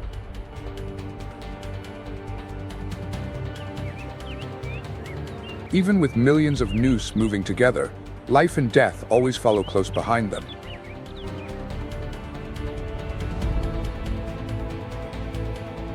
As they approach the rivers, the small water holes in the savanna, they face their greatest challenge, the Mara River. The swirling waters hide massive crocodiles lying in wait. A lead noose steps into the river, and the herd follows, but not all can make it across. In an instant, a crocodile strikes, seizing a young gnu and dragging it into the river. Despite the agonizing screams, the herd does not stop. Each migration sees up to 250,000 noose perish at the Mara River, but these sacrifices help maintain the ecological balance, providing food for predators like crocodiles and hyenas, and protecting life for other species. Each life lost is part of the natural cycle, fostering the creation of new life. Searching for water, facing predators, and overcoming relentless challenges, that is the life of creatures in the savanna. In the wildlife of the savanna, animals like gazelles and moose face a constant battle for survival. During the dry season, up to 20 to 30% of the gazelles and moose, especially the young and the old, may not make it. Yet, as if life always springs from death, their journey never stops. Thomson's gazelle, with its ability to survive up to 10 days without water, can extract moisture from the grasses they consume. However, when water sources dry up and the grass withers, the entire herd must set out in search of fresh water, traveling tens of kilometers every day. This journey is not only about the survival of one generation, but also about providing opportunities for the next.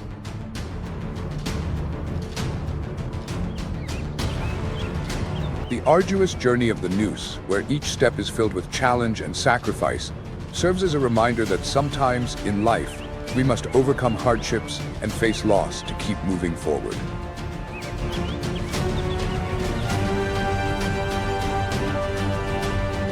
Share your thoughts with us, and don't forget to like, subscribe, and hit the notification bell so you never miss the stunning moments from Nature Moment.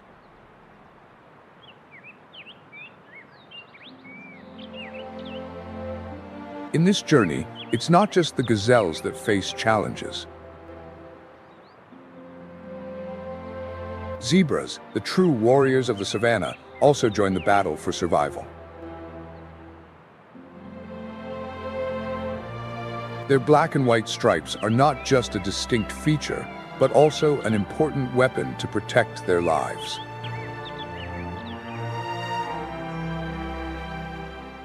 A powerful kick from a zebra's hind legs can completely change the outcome of a hunt, making even strong lions hesitate. A well-placed kick can break bones or even kill a lion instantly. The surprise and strength of the zebra make life in the wild incredibly brutal and unpredictable. The savanna is not only the home of various animals, but also the birthplace where life and death always coexist.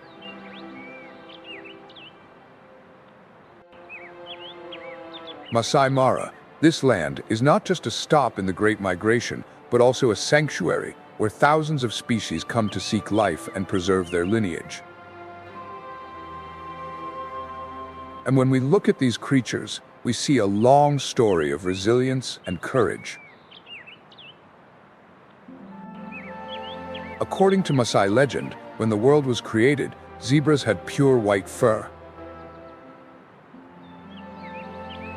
However, This beauty became a curse in the wild, as their bright white color easily attracted the attention of predators.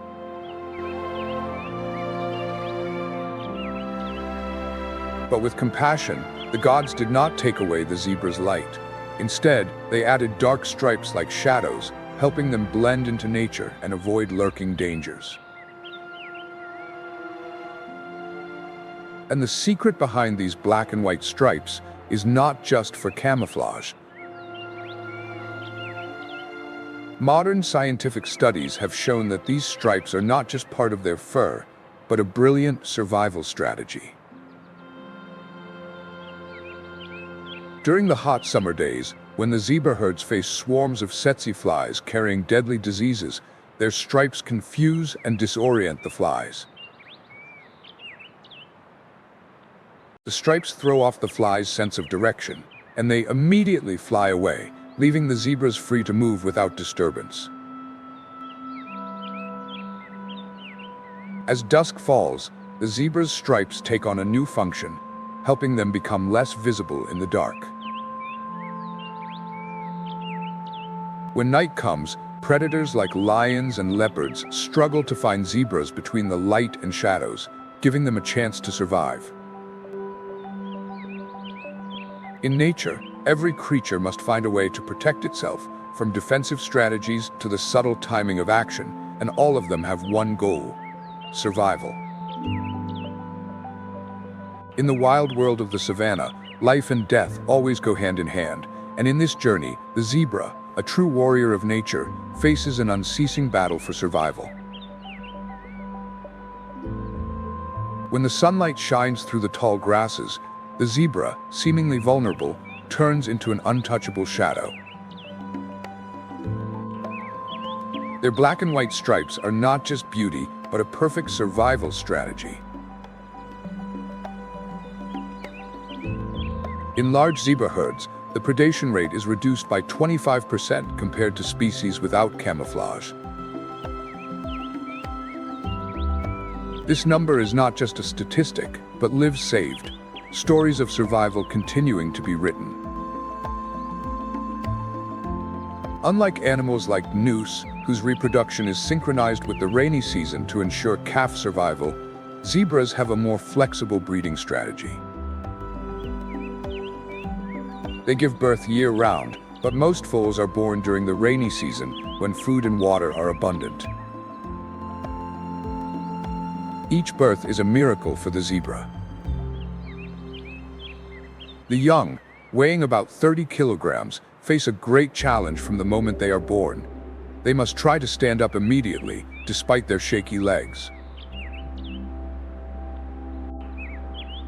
Their survival depends on their ability to integrate into the herd right away, as only when the herd moves can they be safe from predators. The beauty of the zebra is not just in their ability to survive through tough times, but in their ability to maintain unity. In a world full of dangers, every zebra in the herd is part of a giant survival machine, where every step they take is a heartbeat of life. Predators like lions, cheetahs, and hyenas are always lurking, looking for weakness in the herd. But when the young zebras join the herd, they become part of a united whole, where protection is an unbreakable commitment. However, life in the savannah is never easy, especially during the dry months. Temperatures can reach up to 104 degrees Fahrenheit, and the grass is scorched by the merciless sun. Yet, the zebra pushes forward, not just with muscle strength, but with an incredible ability to adapt. Zebras can travel more than 20 miles a day in search of water, even when only dry grass remains. Unlike many other animals, zebras can consume tough grasses that other species like gazelles and moose have to avoid. This dietary flexibility helps the zebra sustain energy throughout the dry season. The resilience and adaptability of the zebra are the key factors that allow them to survive in such a harsh environment. And when the rains arrive, when the grass is lush and water abundant, zebras, along with moose and gazelles, begin one of the world's greatest migrations, spanning over 750 miles between Kenya and Tanzania. This journey is not a simple walk. During the migration, up to 10% of zebras will not complete the journey. But this is part of the survival cycle in nature, where life and death always coexist, and only the strongest can rise.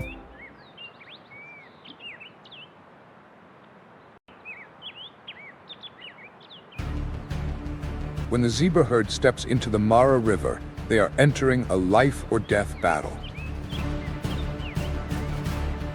This is one of the greatest challenges they face. The rushing waters hide a great danger. Nile crocodiles lurking in the shadows, ready to strike at anyone who is not vigilant. When the lead zebra decides to enter the river, every step of the herd echoes like an overture to the survival battle. Death comes swiftly, without warning, but for the crocodile, it is a carefully calculated strategy. A crocodile erupts from the water and quickly grabs a zebra, with enough strength to crush anything in its path. Yet, the lives of the zebras are not just about individual battles. They learn that true strength lies in unity. Studies show that when moving in large herds, the survival rate of young zebras can increase by up to 30%. When zebras move alongside Noose and Thompson's gazelles, they form a living shield, protecting each other from predators. The diversity in size and behavior of these species makes it difficult for predators to focus on one target. Unity is not just strength, but the key to their survival. Additionally, the symbiosis between species in the savanna is reflected in the sharing of resources. Zebras often graze on tall grasses, clearing the path for Noose and gazelles to reach softer grasses below. This helps reduce competition between species and maintains the balance of the Masai Mara ecosystem.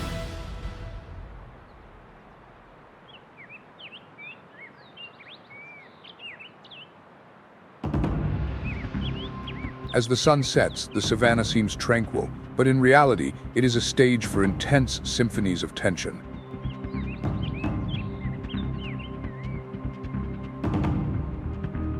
Everything appears still, but beneath the surface, life is waiting, like soft sounds composing a mysterious and threatening melody. Everything in the savanna holds its breath, as if waiting for something dreadful to occur. Suddenly, a pair of golden eyes gleams, cold and unyielding. The predator has awakened. In the darkness of the night, small creatures quickly find shelter, beginning their own silent battles. Every step, every sound could signal an impending chase. And in the darkness of Masai Mara, there is one predator in particular, the leopard. The Maasai call it the guardian of the night, and it is truly a ghost moving between dreams and nightmares.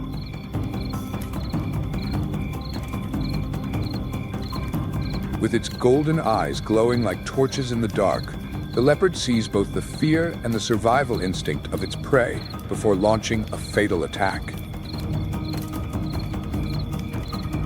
In those moments, the leopard's eyes reflect not only death, but also the connection between life and death in the wild world.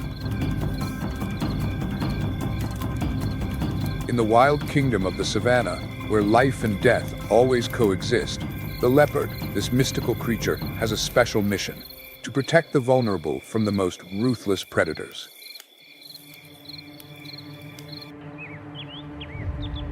The leopard's glowing golden eyes have long become a symbol of justice, both feared and revered in the wild. Those eyes reflect not only death, but also a deep desire to protect and preserve life.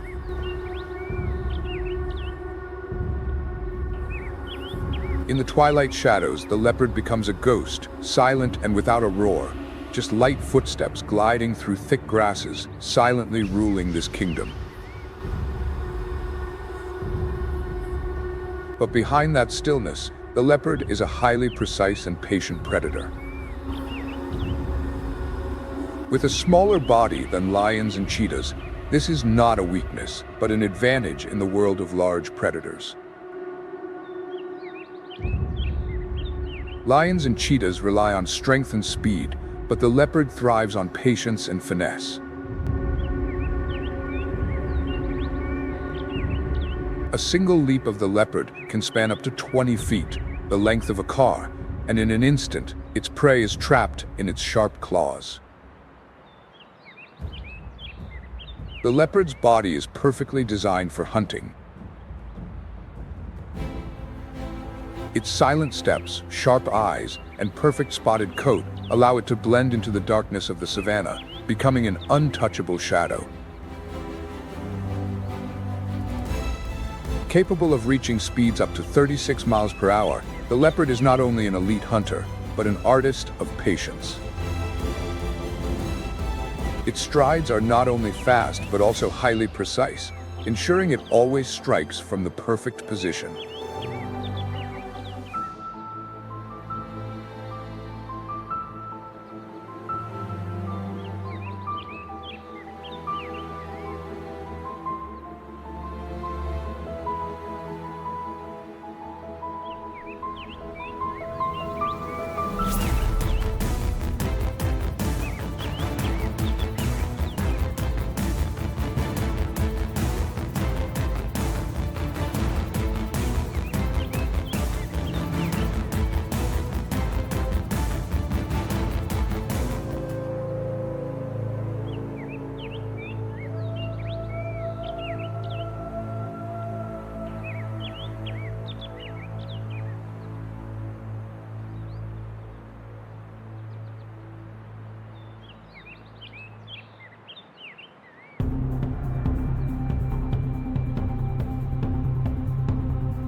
What makes the leopard one of the most successful predators is not just speed or strength, but its ability to adapt to any habitat.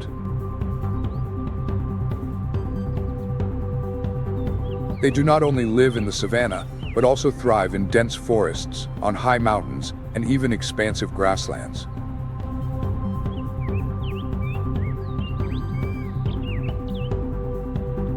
This makes the leopard one of the most widely distributed animals across Africa.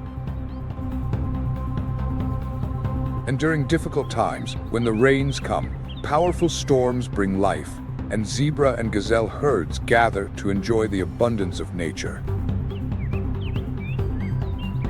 But behind this peaceful scene, the leopard's meticulously crafted hunting strategy is quietly being prepared.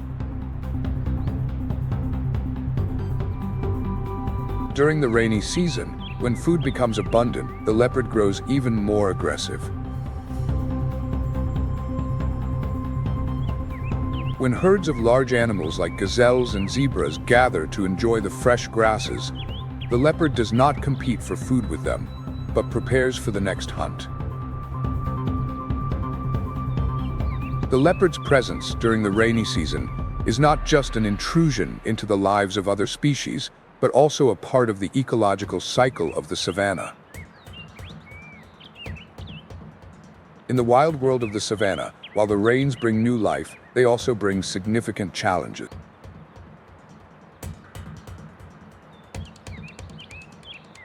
The tree trunks become slippery, requiring the leopard to be more cautious when dragging its prey up into the branches to protect it from the curiosity of other predators like hyenas or lions.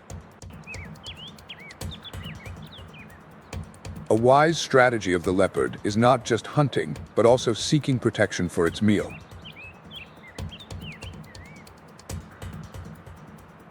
Although the rain makes it easier for the leopard to move compared to the dry season, food becomes scarcer and the competition between predators increases. In the early hours of the morning or late in the afternoon, before the heat scorches the savanna, the leopard begins its patrol. And it is in the shadows of a bush that the leopard waits for its moment.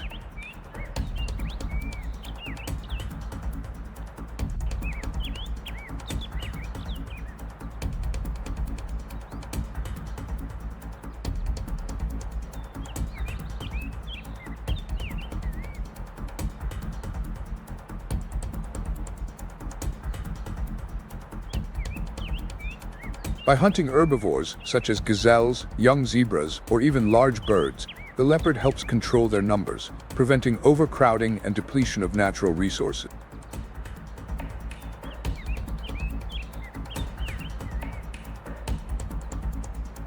An adult leopard consumes about 7.7 pounds of meat daily, which not only fuels it, but also supports the biodiversity of Masai Mara.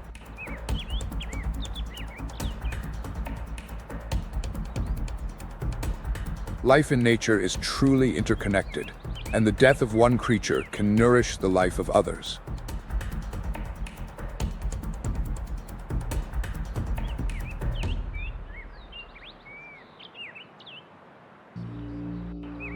However, among all the powerful hunters, there is one species that does not follow the usual rules of nature. That is the hyena. The eerie screech of the hyena, its laugh provocative and full of challenge, makes all creatures nearby stay on alert. The Maasai say that hyenas are the souls of wanderers, punished for greed and betrayal. But instead of falling, they have learned to thrive in the darkness, becoming a symbol of intelligence and resilience. Hyenas are like shadows lurking in the night, their laughter a warning to all, carving deep into the minds of every creature their threatening presence.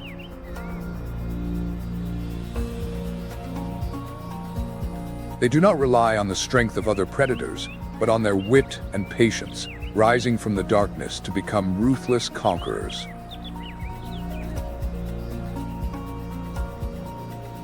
For the hyena, the darkness is not a place of fear, but a place where they find the strength to overcome challenges, a declaration that even in the darkest times, life can still be found. In the wild world of the savanna, where life and death are always intertwined, the hyena appears as a strange and enigmatic figure.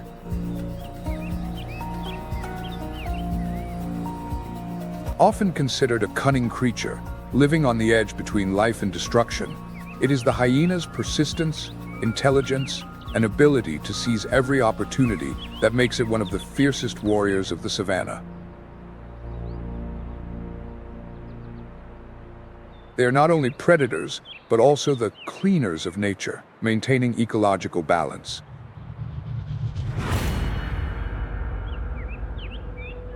Though not celebrated like other animals, hyenas play an essential role in preventing the spread of disease and keeping their environment clean.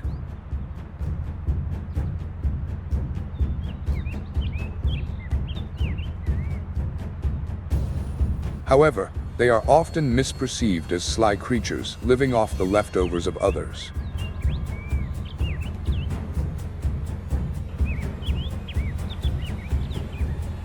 In life, survival often depends not only on strength, but on wisdom and how we seize opportunities.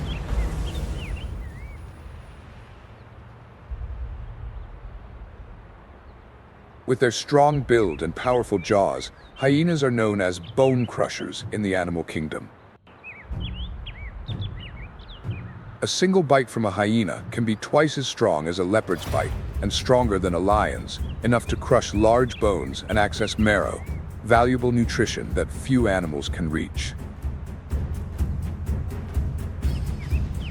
In a world full of powerful predators, the hyena uses a different strategy: strength combined with the ability to consume what others leave behind.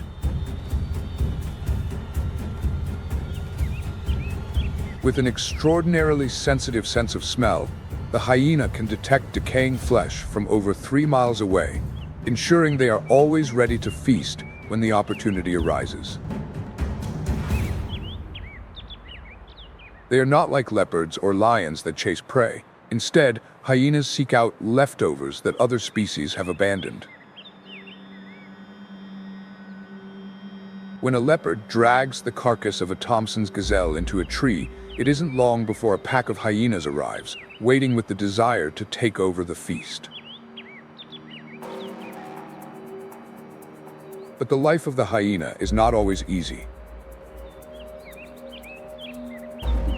When a hyena pack, led by an adult female, prepares for a confrontation with a leopard, they know they cannot win in a direct battle.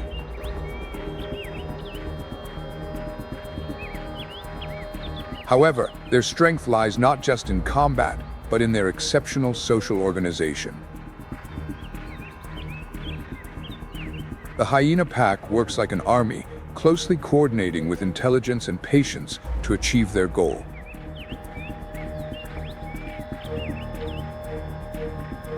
In the animal kingdom, sometimes victory doesn't come from strength, but from unity and intelligence. In the wild world of the savannah, life and death never cease to intersect. The hyena, with its cunning nature and exceptional adaptability, always finds opportunities in any situation.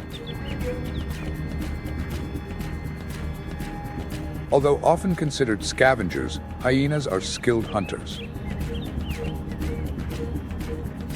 A hyena pack can consume a large carcass, like a zebra, in just 30 minutes, including bones and skin.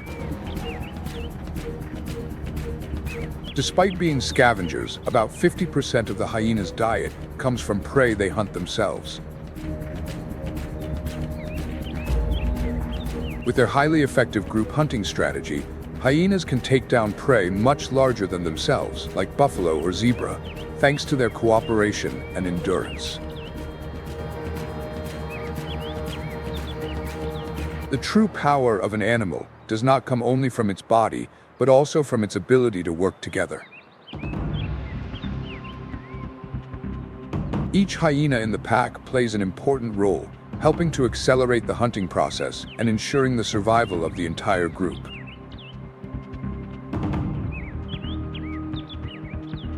During the dry season, when food becomes scarce, hyenas no longer just live off carcasses, but become bold hunters. They even dare to enter the territory of lions to claim the meal.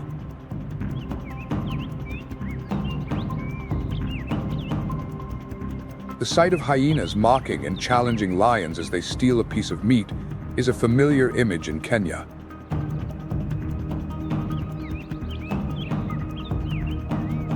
While leopards avoid confrontation, hyenas are ready to face lions head-on, for one reason: survival.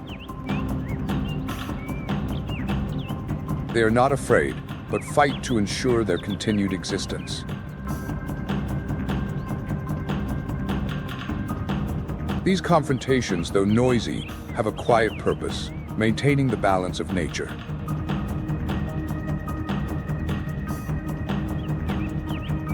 Although not celebrated, the role of hyenas is crucial in cleaning up carcasses and preventing the spread of disease, helping the savannah stay clean and life stay vibrant.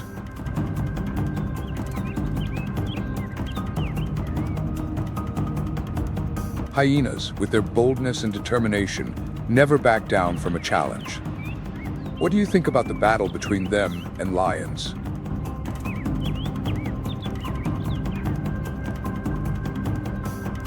Share your thoughts on this relentless confrontation. The sight of hyenas fighting for survival always makes us reflect on the wild nature. Do you see each confrontation as an essential part of maintaining balance? Hit like if you believe in the power of wildlife.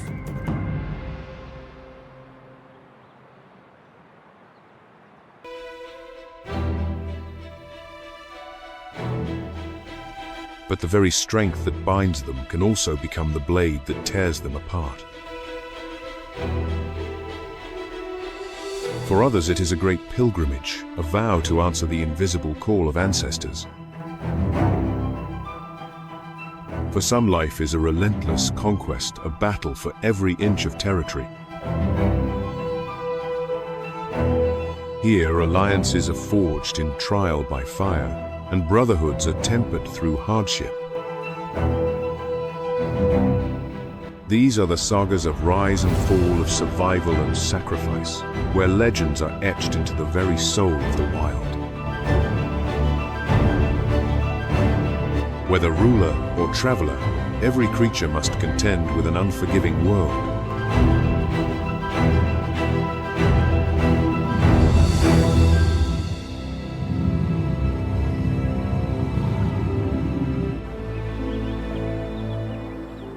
In the heart of Africa, there is a land forged by time and conflict, a kingdom ruled by tooth and claw.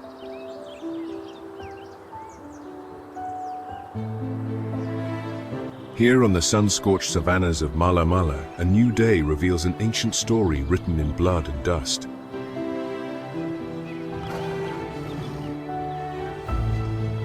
This is not merely a chronicle of lions. This is the saga of an empire. The Mpogo Empire. The name Mpogo was taken from a South African security company notorious for its brutality and efficiency, a fitting omen for the reign that was to come. Nkosi, the oldest of the coalition, had a difficult start in life.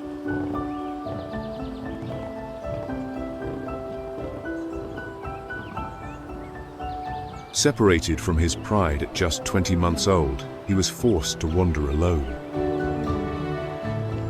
Ordinarily, a young lion like this has little chance of survival. However, fate intervened when he was accepted by the males of the West Street Pride. One quiet afternoon, Nkosi stood silently among the other males.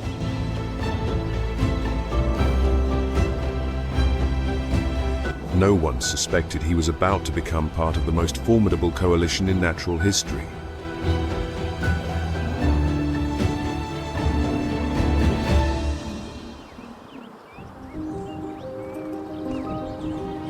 A subtle shift in the winds of power was at hand.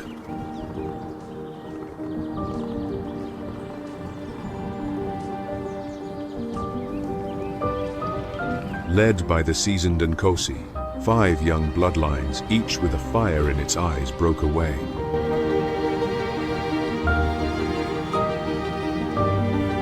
They were not just leaving a pride, they were forging a brotherhood.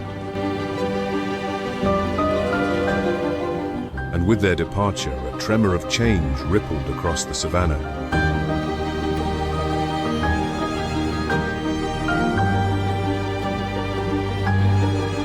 Six young warriors began a new journey without the protection of a pride. But in their unity, they found strength. Across the vast grasslands, the 6 lions moved in silence. But in that silence lay a hunger for survival, a latent power waiting to be unleashed.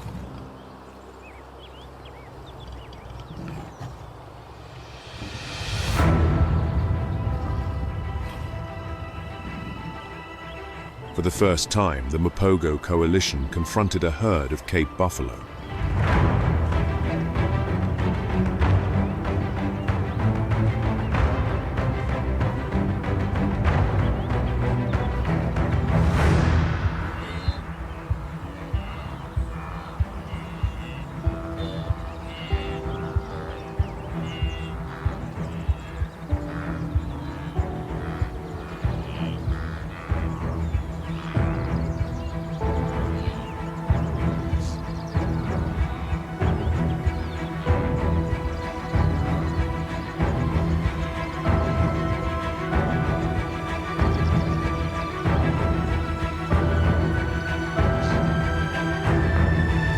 Isitunzi and Shango led the charge, storming directly into the herd. A fierce battle erupted.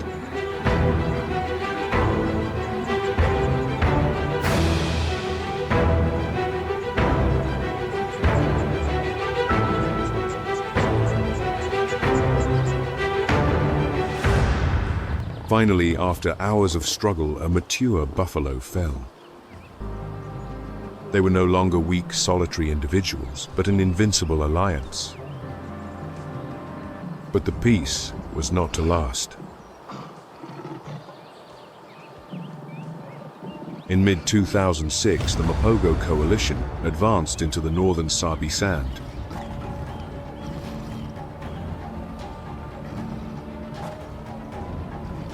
This was the territory of 4 dominant male lions. The sky grew dark, heralding a brutal conflict.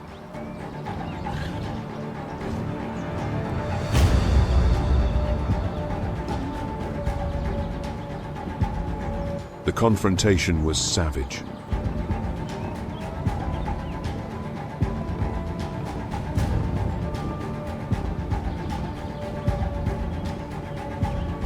A rival male roared in defiance, but in a moment he was overwhelmed.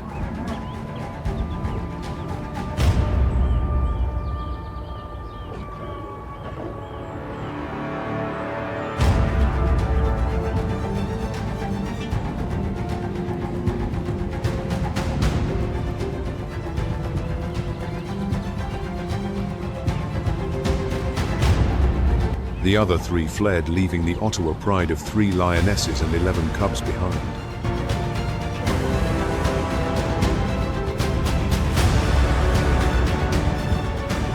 On a misty morning, the Mapogo coalition moved quietly into the territory. There were no more roars or chases, only a terrifying silence.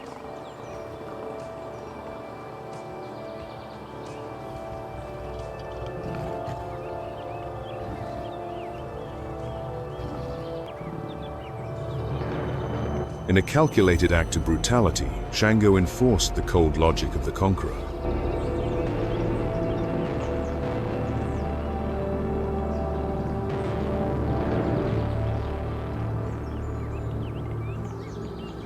For the new kings, the bloodline of the old must be extinguished.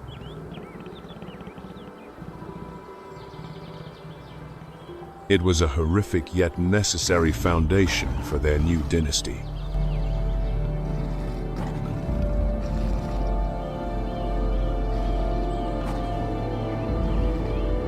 After their first great battle, the Mapogo coalition entered a golden age.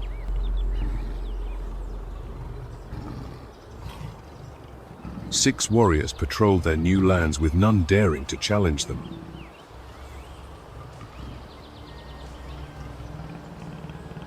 Peaceful afternoons returned, but this time they stood at the pinnacle of power. Nkosi lay under the shade of an ancient tree, observing his brothers.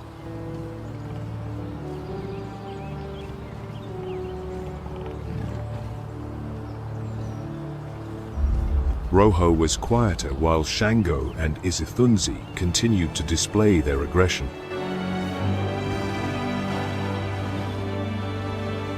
The atmosphere seemed peaceful, but tension was quietly brewing. After years of dominance, the Mapogo coalition began to face internal conflicts. The simmering tension between Shango and Nkosi finally erupted into a violent clash.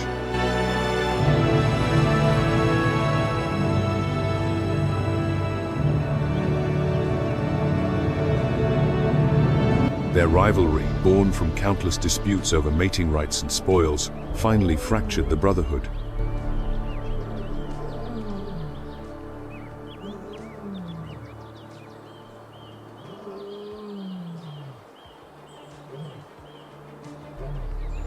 On a grim morning, Nkosi and Shango confronted each other. Their roars echoed through the reserve.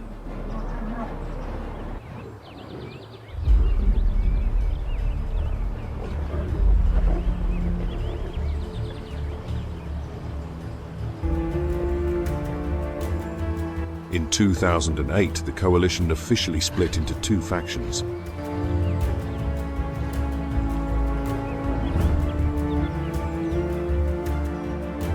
Shango and Isathunzi retreated to the east.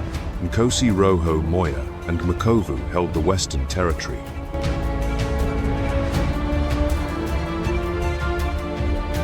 Though moments of peaceful encounter still occurred, the chance of reunification seemed remote.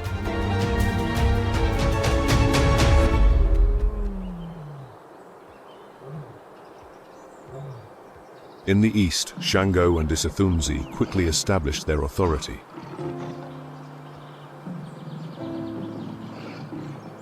These two warriors were considered the most brutal and aggressive of the coalition.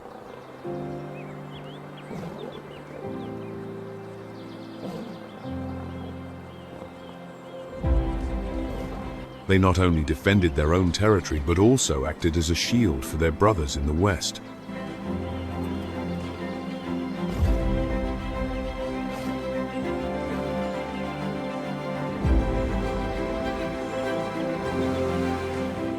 The peaceful days of the two brothers passed under the setting sun.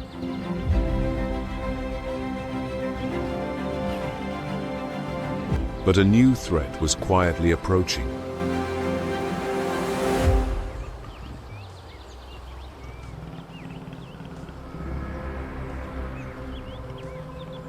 In 2010, a new coalition emerged in the Sabi-San, the Majingi Lane, 5 young powerful males.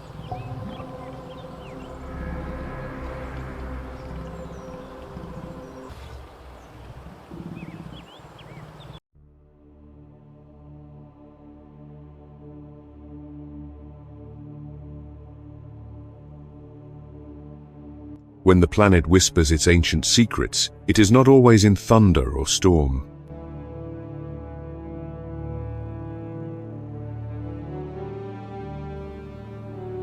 Sometimes it is the beat of a wing, the silent fall of a hoof, the quiet of an expectant sky.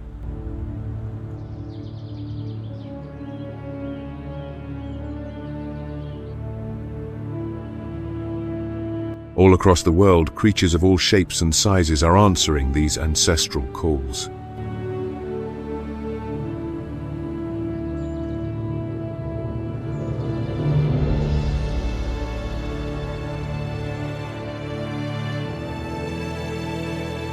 They are following something deeper, more primal, an instinct that commands them to move.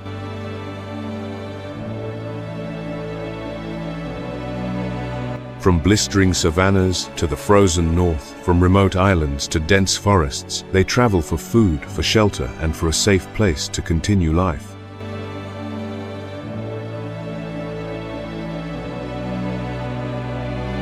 This journey is a delicate cycle shaped by the earth, the climate, and the choices of humankind.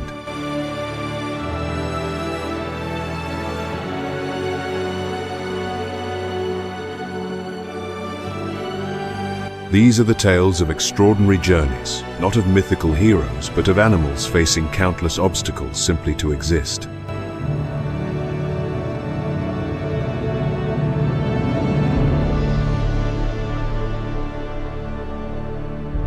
Each journey reminds us that nature is in constant motion, and we are all part of that dance.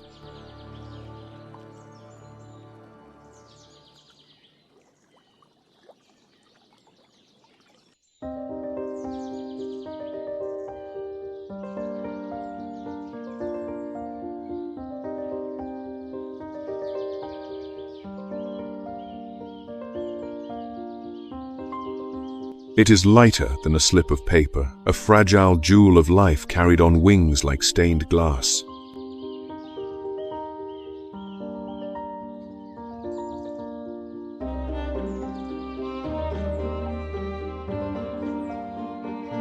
And yet, this is the beginning of one of the most heroic journeys on our planet.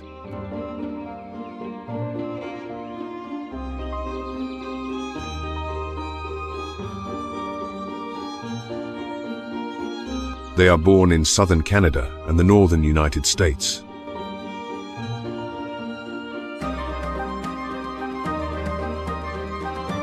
Heeding a call engraved in their very being, they fly south. The destination, the high-altitude forests of Mexico, where the fir trees offer the perfect climate for their winter rest.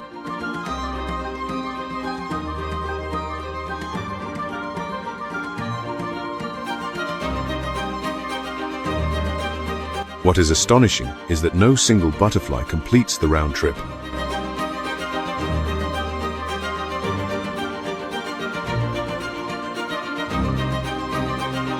It takes 4 generations to finish the cycle.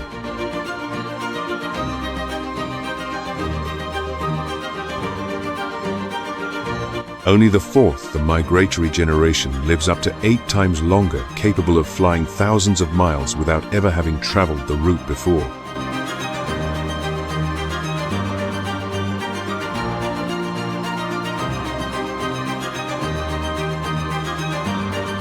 Along the way, they face storms, sudden changes in temperature, and vast agricultural landscapes that make finding food increasingly difficult.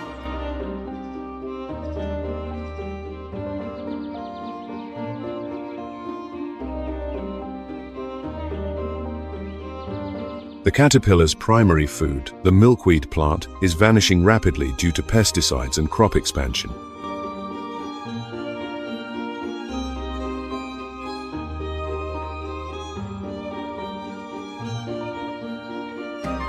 Climate change, too, is disrupting nature's signals.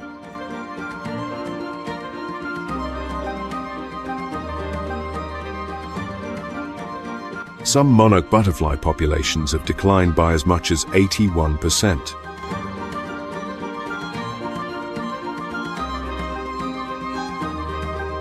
But when all goes well, the sight is nothing short of spectacular.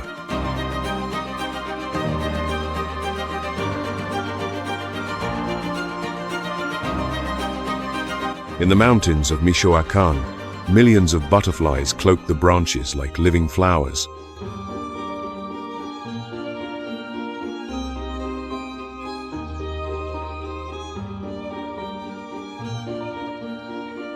They wait in a state of suspended animation for the arrival of spring.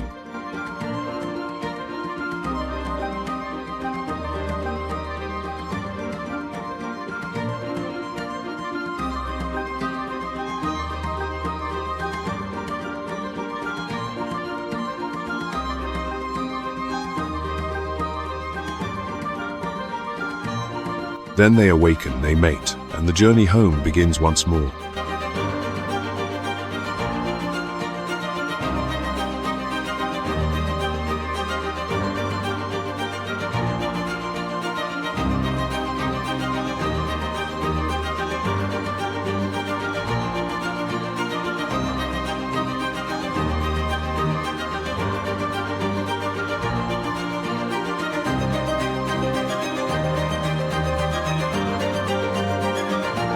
The monarch's journey is a reminder that behind the greatest of feats, there are sometimes the lightest of touches.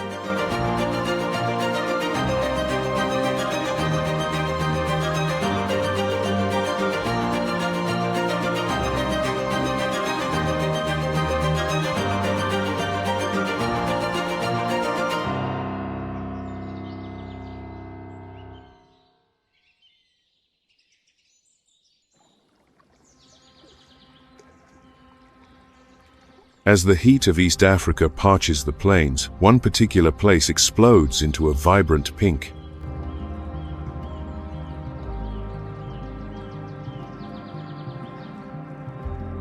Lake Natron, on the border of Tanzania and Kenya, is one of the harshest environments on the planet.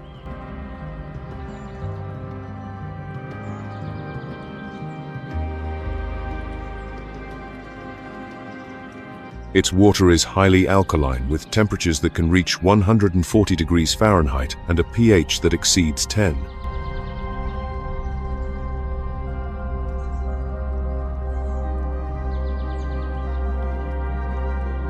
It is a liquid that feels like bleach to the touch, hot enough to scald a caustic liquid desert that can turn flesh to stone.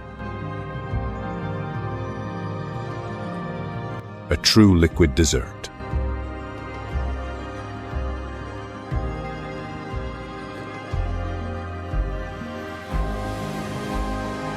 For the flamingo, this deadly landscape holds a promise.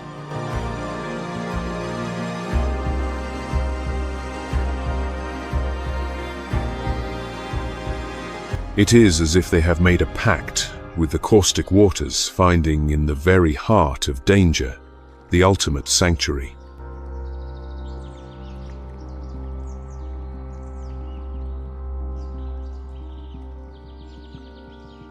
This hostile environment keeps predators at bay, making it paradoxically one of the safest places for these birds to breed.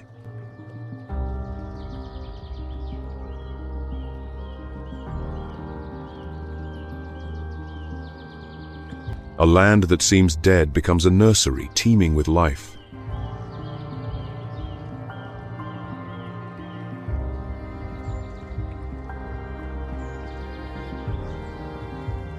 The red of the water caused by the proliferation of cyanobacteria and microalgae is the very fuel of life.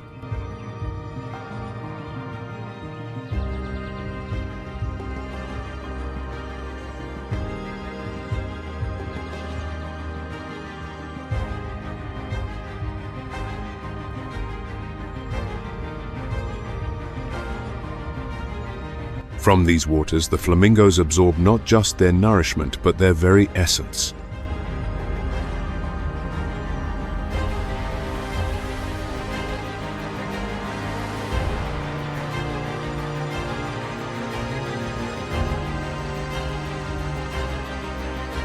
They are quite literally colored by the landscape they inhabit.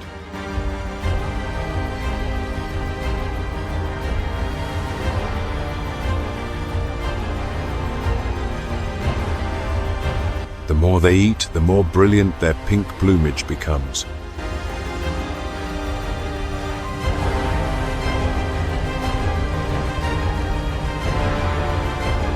The newly hatched chicks, only a few days old, must gather in vast groups called creches and walk up to 30 miles to find fresh water.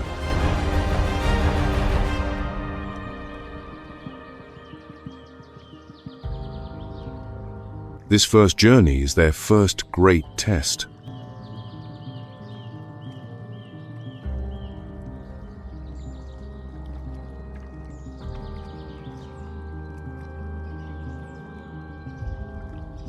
To cross the cracked, salty earth dotted with scalding pools is a rite of passage.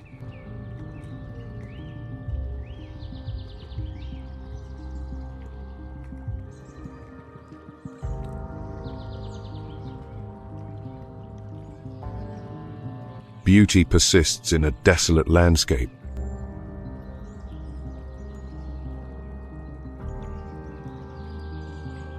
It is perhaps one of the great lessons of the natural world that life so often flourishes in the most unexpected of places.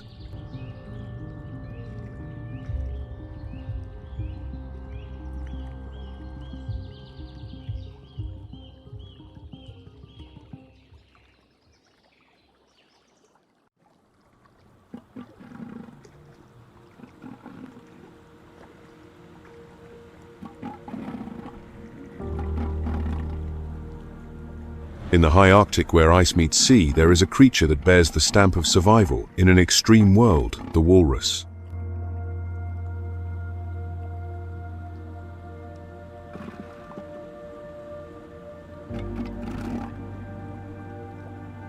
Weighing more than a ton, with tusks up to 3 feet long and a wrinkled hide protected by a thick layer of blubber, they are built for the cold and the unforgiving Arctic seas.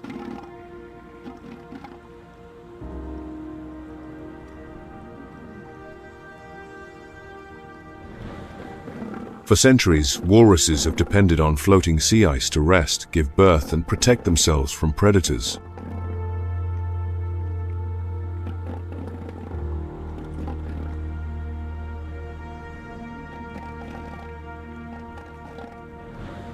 But now those natural platforms are vanishing.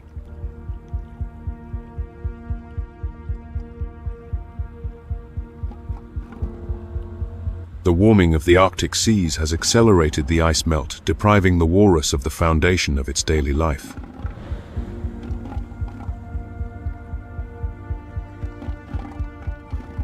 As the ice disappears, tens of thousands of walruses are forced to crowd together on stony beaches.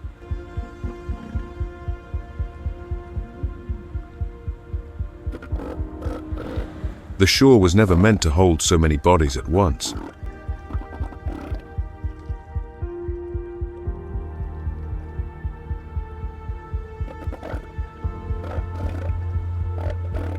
Hemmed in and startled by the slightest threat, they panic.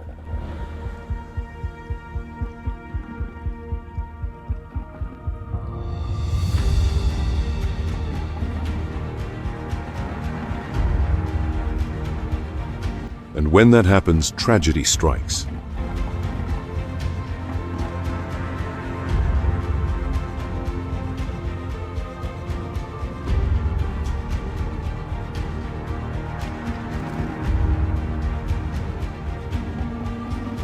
The consequence is terrible and inevitable, a cascade of bodies.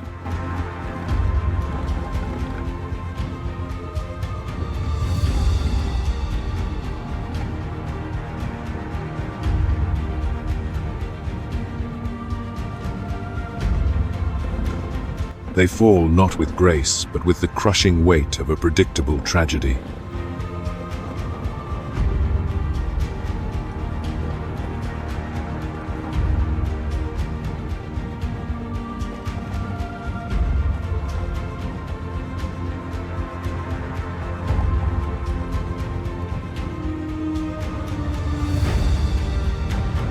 This is not a migration in the classic sense, but a retreat.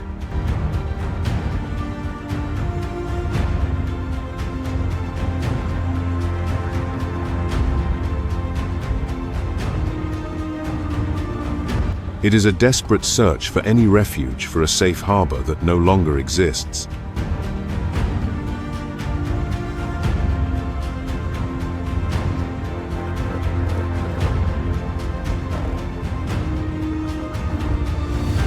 This change also affects their search for food.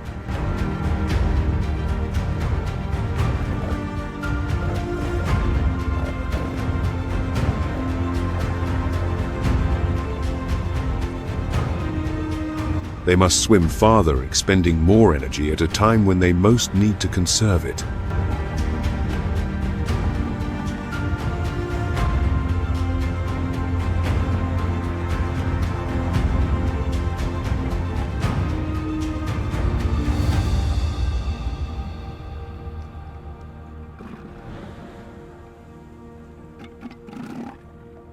The walrus, majestic and silent, has become a powerful symbol of the changes unfolding in the Arctic.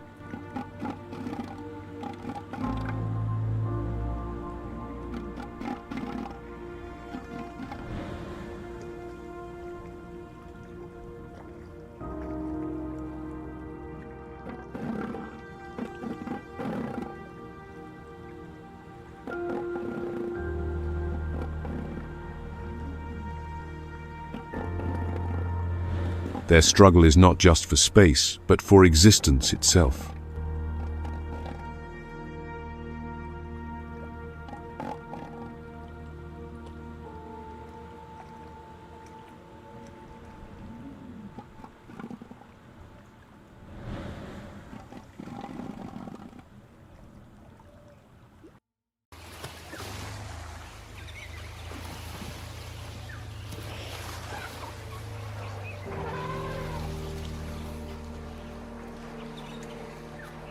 On the arid plains of southern Africa, a herd of elephants is on the move.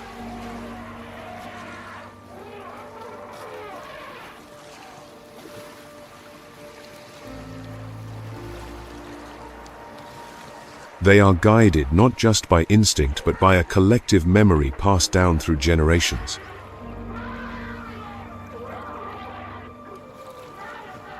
They are searching for water, a vital resource that has become increasingly scarce and unpredictable.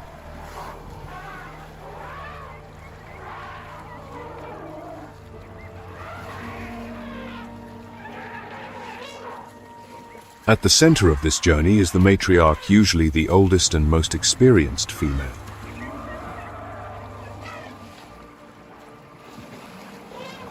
Her guidance comes not only from instinct, but from memory.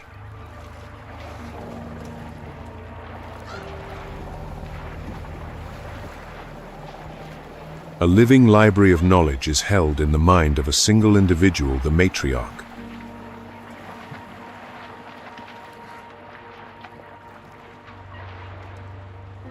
Her memory is the herd's most precious map, etched not in ink, but by the experience of generations on this very land.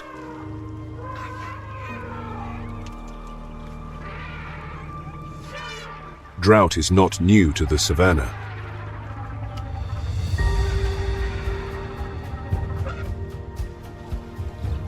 What has changed is its duration and intensity. The rainy seasons arrive later, and water sources disappear sooner than expected.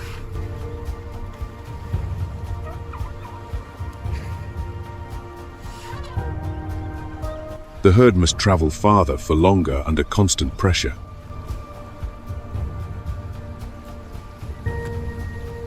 Calves, pregnant females, and the elderly face an exhausting trek, but they do not stop.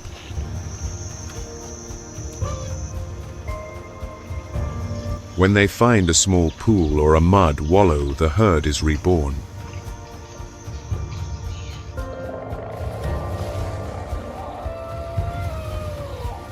They immerse themselves, bathing and spraying mud over their bodies, in a ritual of relief and joy.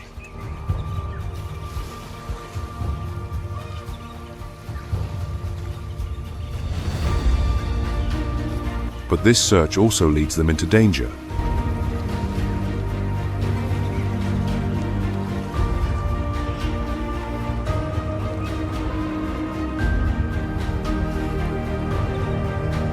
Natural water sources attract other groups and predators.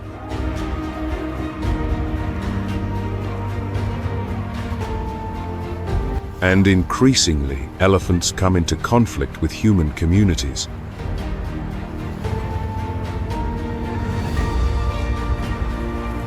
And still the journey continues.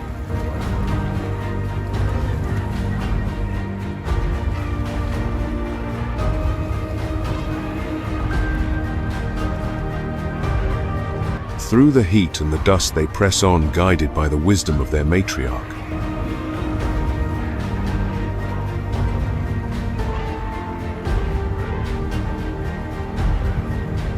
In a world where everything is accelerating, the elephant reminds us that persistence is more powerful than speed.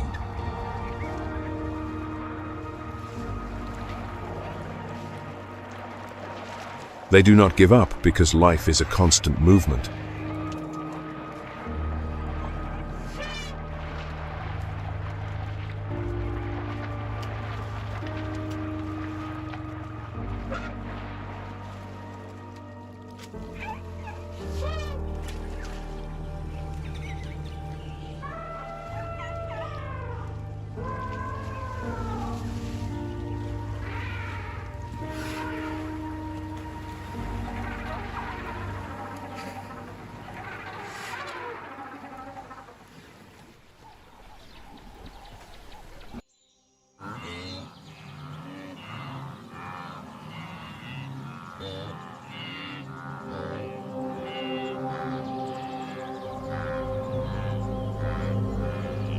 On the vast plains of the Serengeti, an immense living mass is in motion.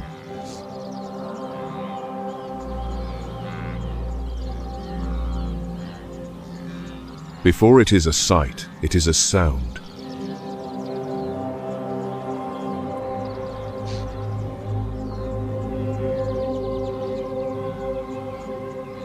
A deep and persistent thunder that comes not from the sky but from the earth itself.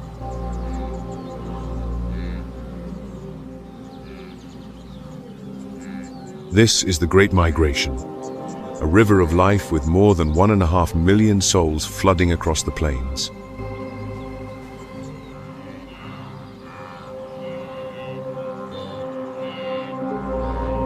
It is the largest overland migration on the planet, a great annual circular journey driven by a collective imperative survival.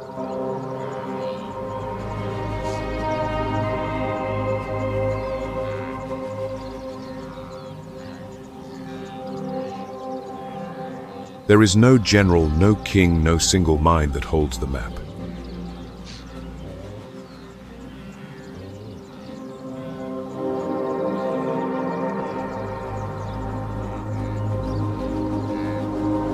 This great army moves as one compelled not by a leader,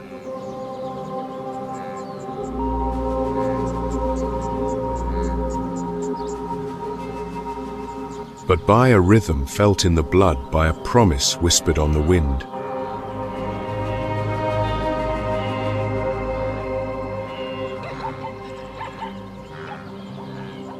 What drives them is a shared rhythm, a response to the scent of rain on the wind.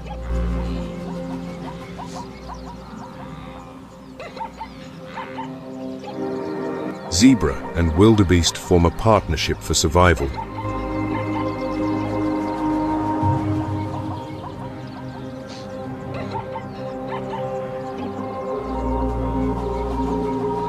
The zebras have excellent eyesight and memory for the routes, while the wildebeest in their vast numbers are sensitive to smell and sound.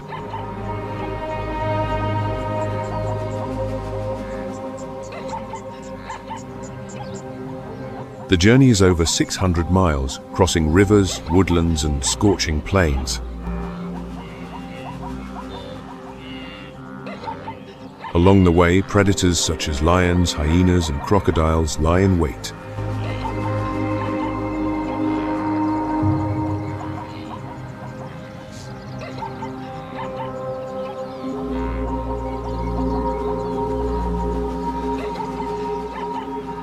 The greatest test is the crossing of the Mara River.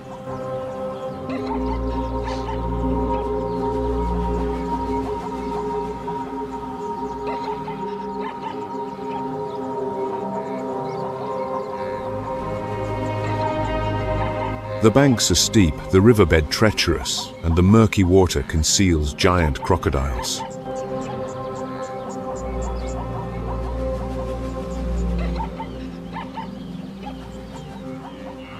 The crossing begins with a single leap, and then they all follow.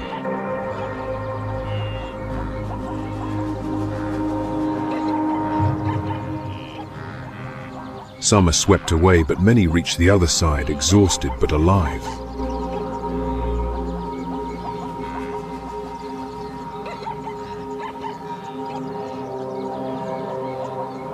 Thousands of young are born on the move at almost the same time.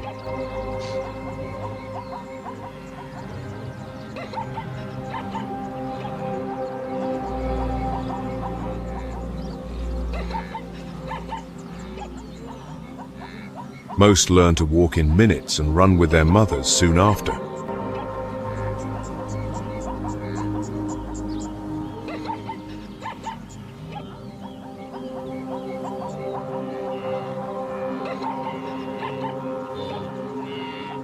This cycle of movement sustains the entire savanna.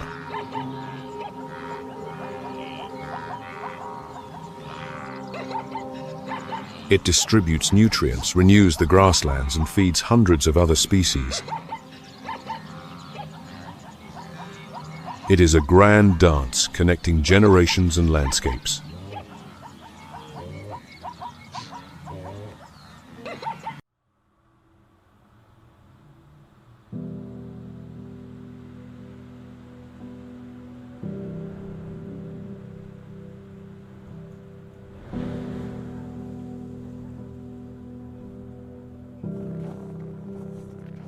In the far north of the planet, the reindeer or caribou undertakes one of the most silent and arduous migrations.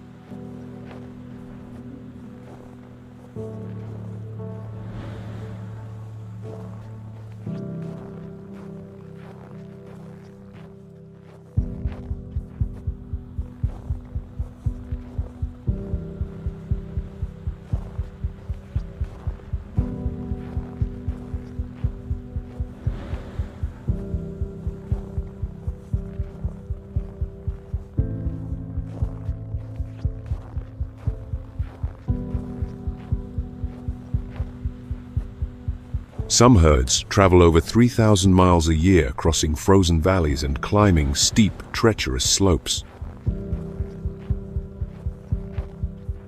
What drives them is the need to find lichen, a plant that grows under the snow and is their main source of food in the harsh winter.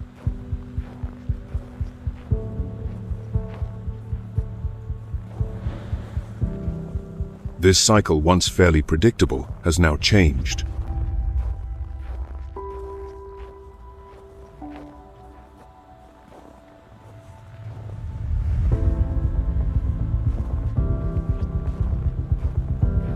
Rising temperatures in the Arctic are altering the patterns of freezing and thawing.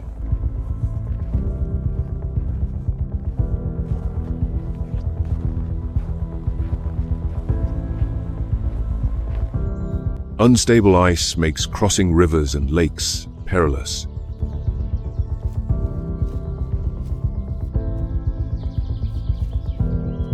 Many caribou drown or get lost, exhausted from having to travel farther for food.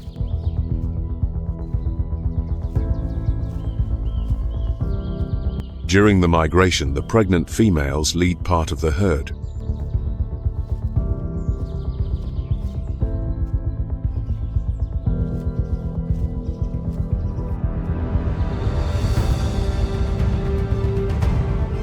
They need to reach the calving grounds in time where they can give birth in relative safety.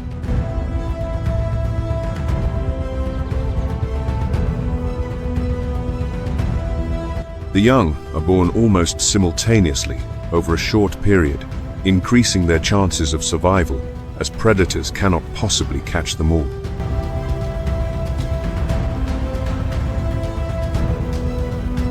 But the risk is ever present.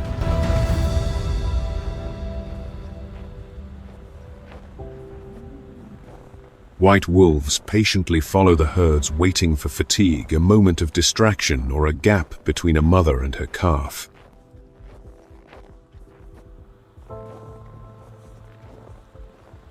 The very presence of the caribou shapes the entire environment around them.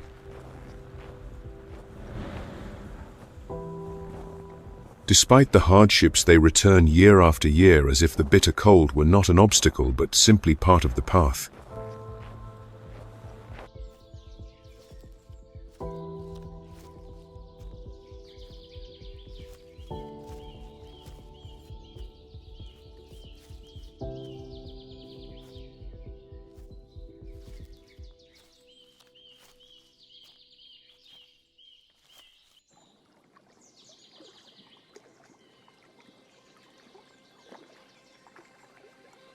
In the vastness of the sky, a tiny bird performs a feat that is almost unimaginable.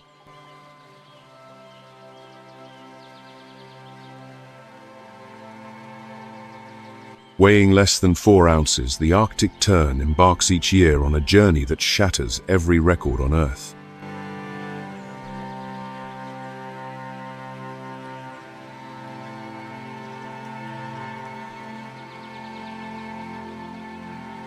Over 43,000 miles from the Arctic to the Antarctic and back again.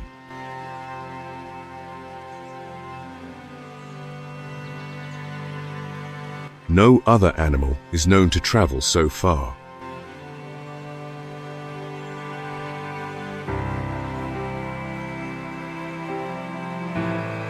It is born in the coldest regions of the north.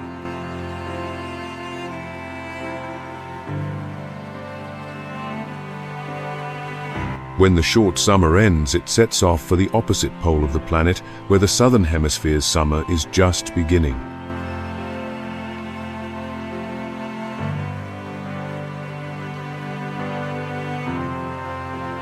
The journey is not a straight line.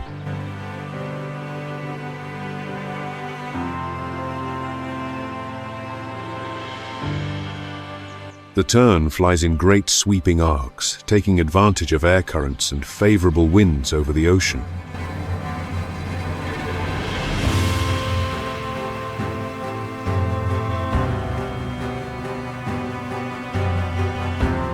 It rarely lands.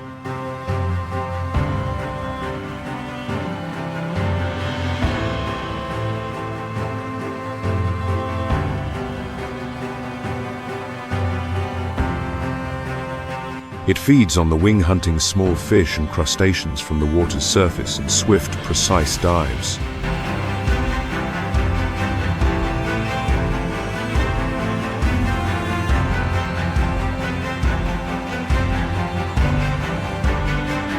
Most of its life is lived in the air.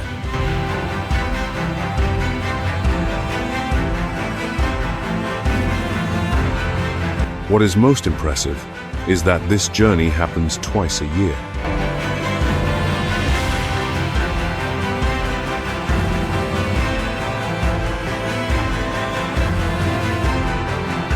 This is a creature that has freed itself from the constraints of the seasons.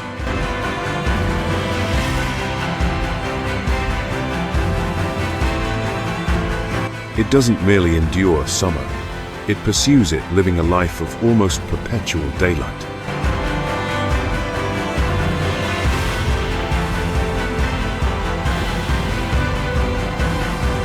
In this way, it experiences more hours of sunlight than any other living thing.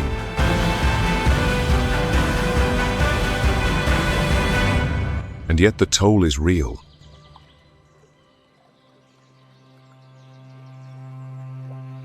Many do not complete the cycle.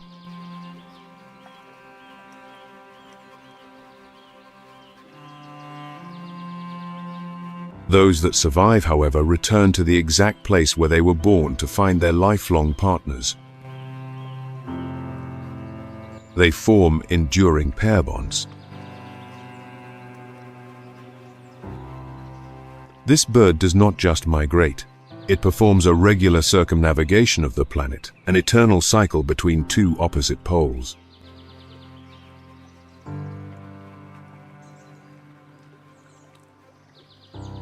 The Arctic tern reminds us that distance is not always an obstacle, and that sometimes to live fully is to always be in motion, always heading towards the light.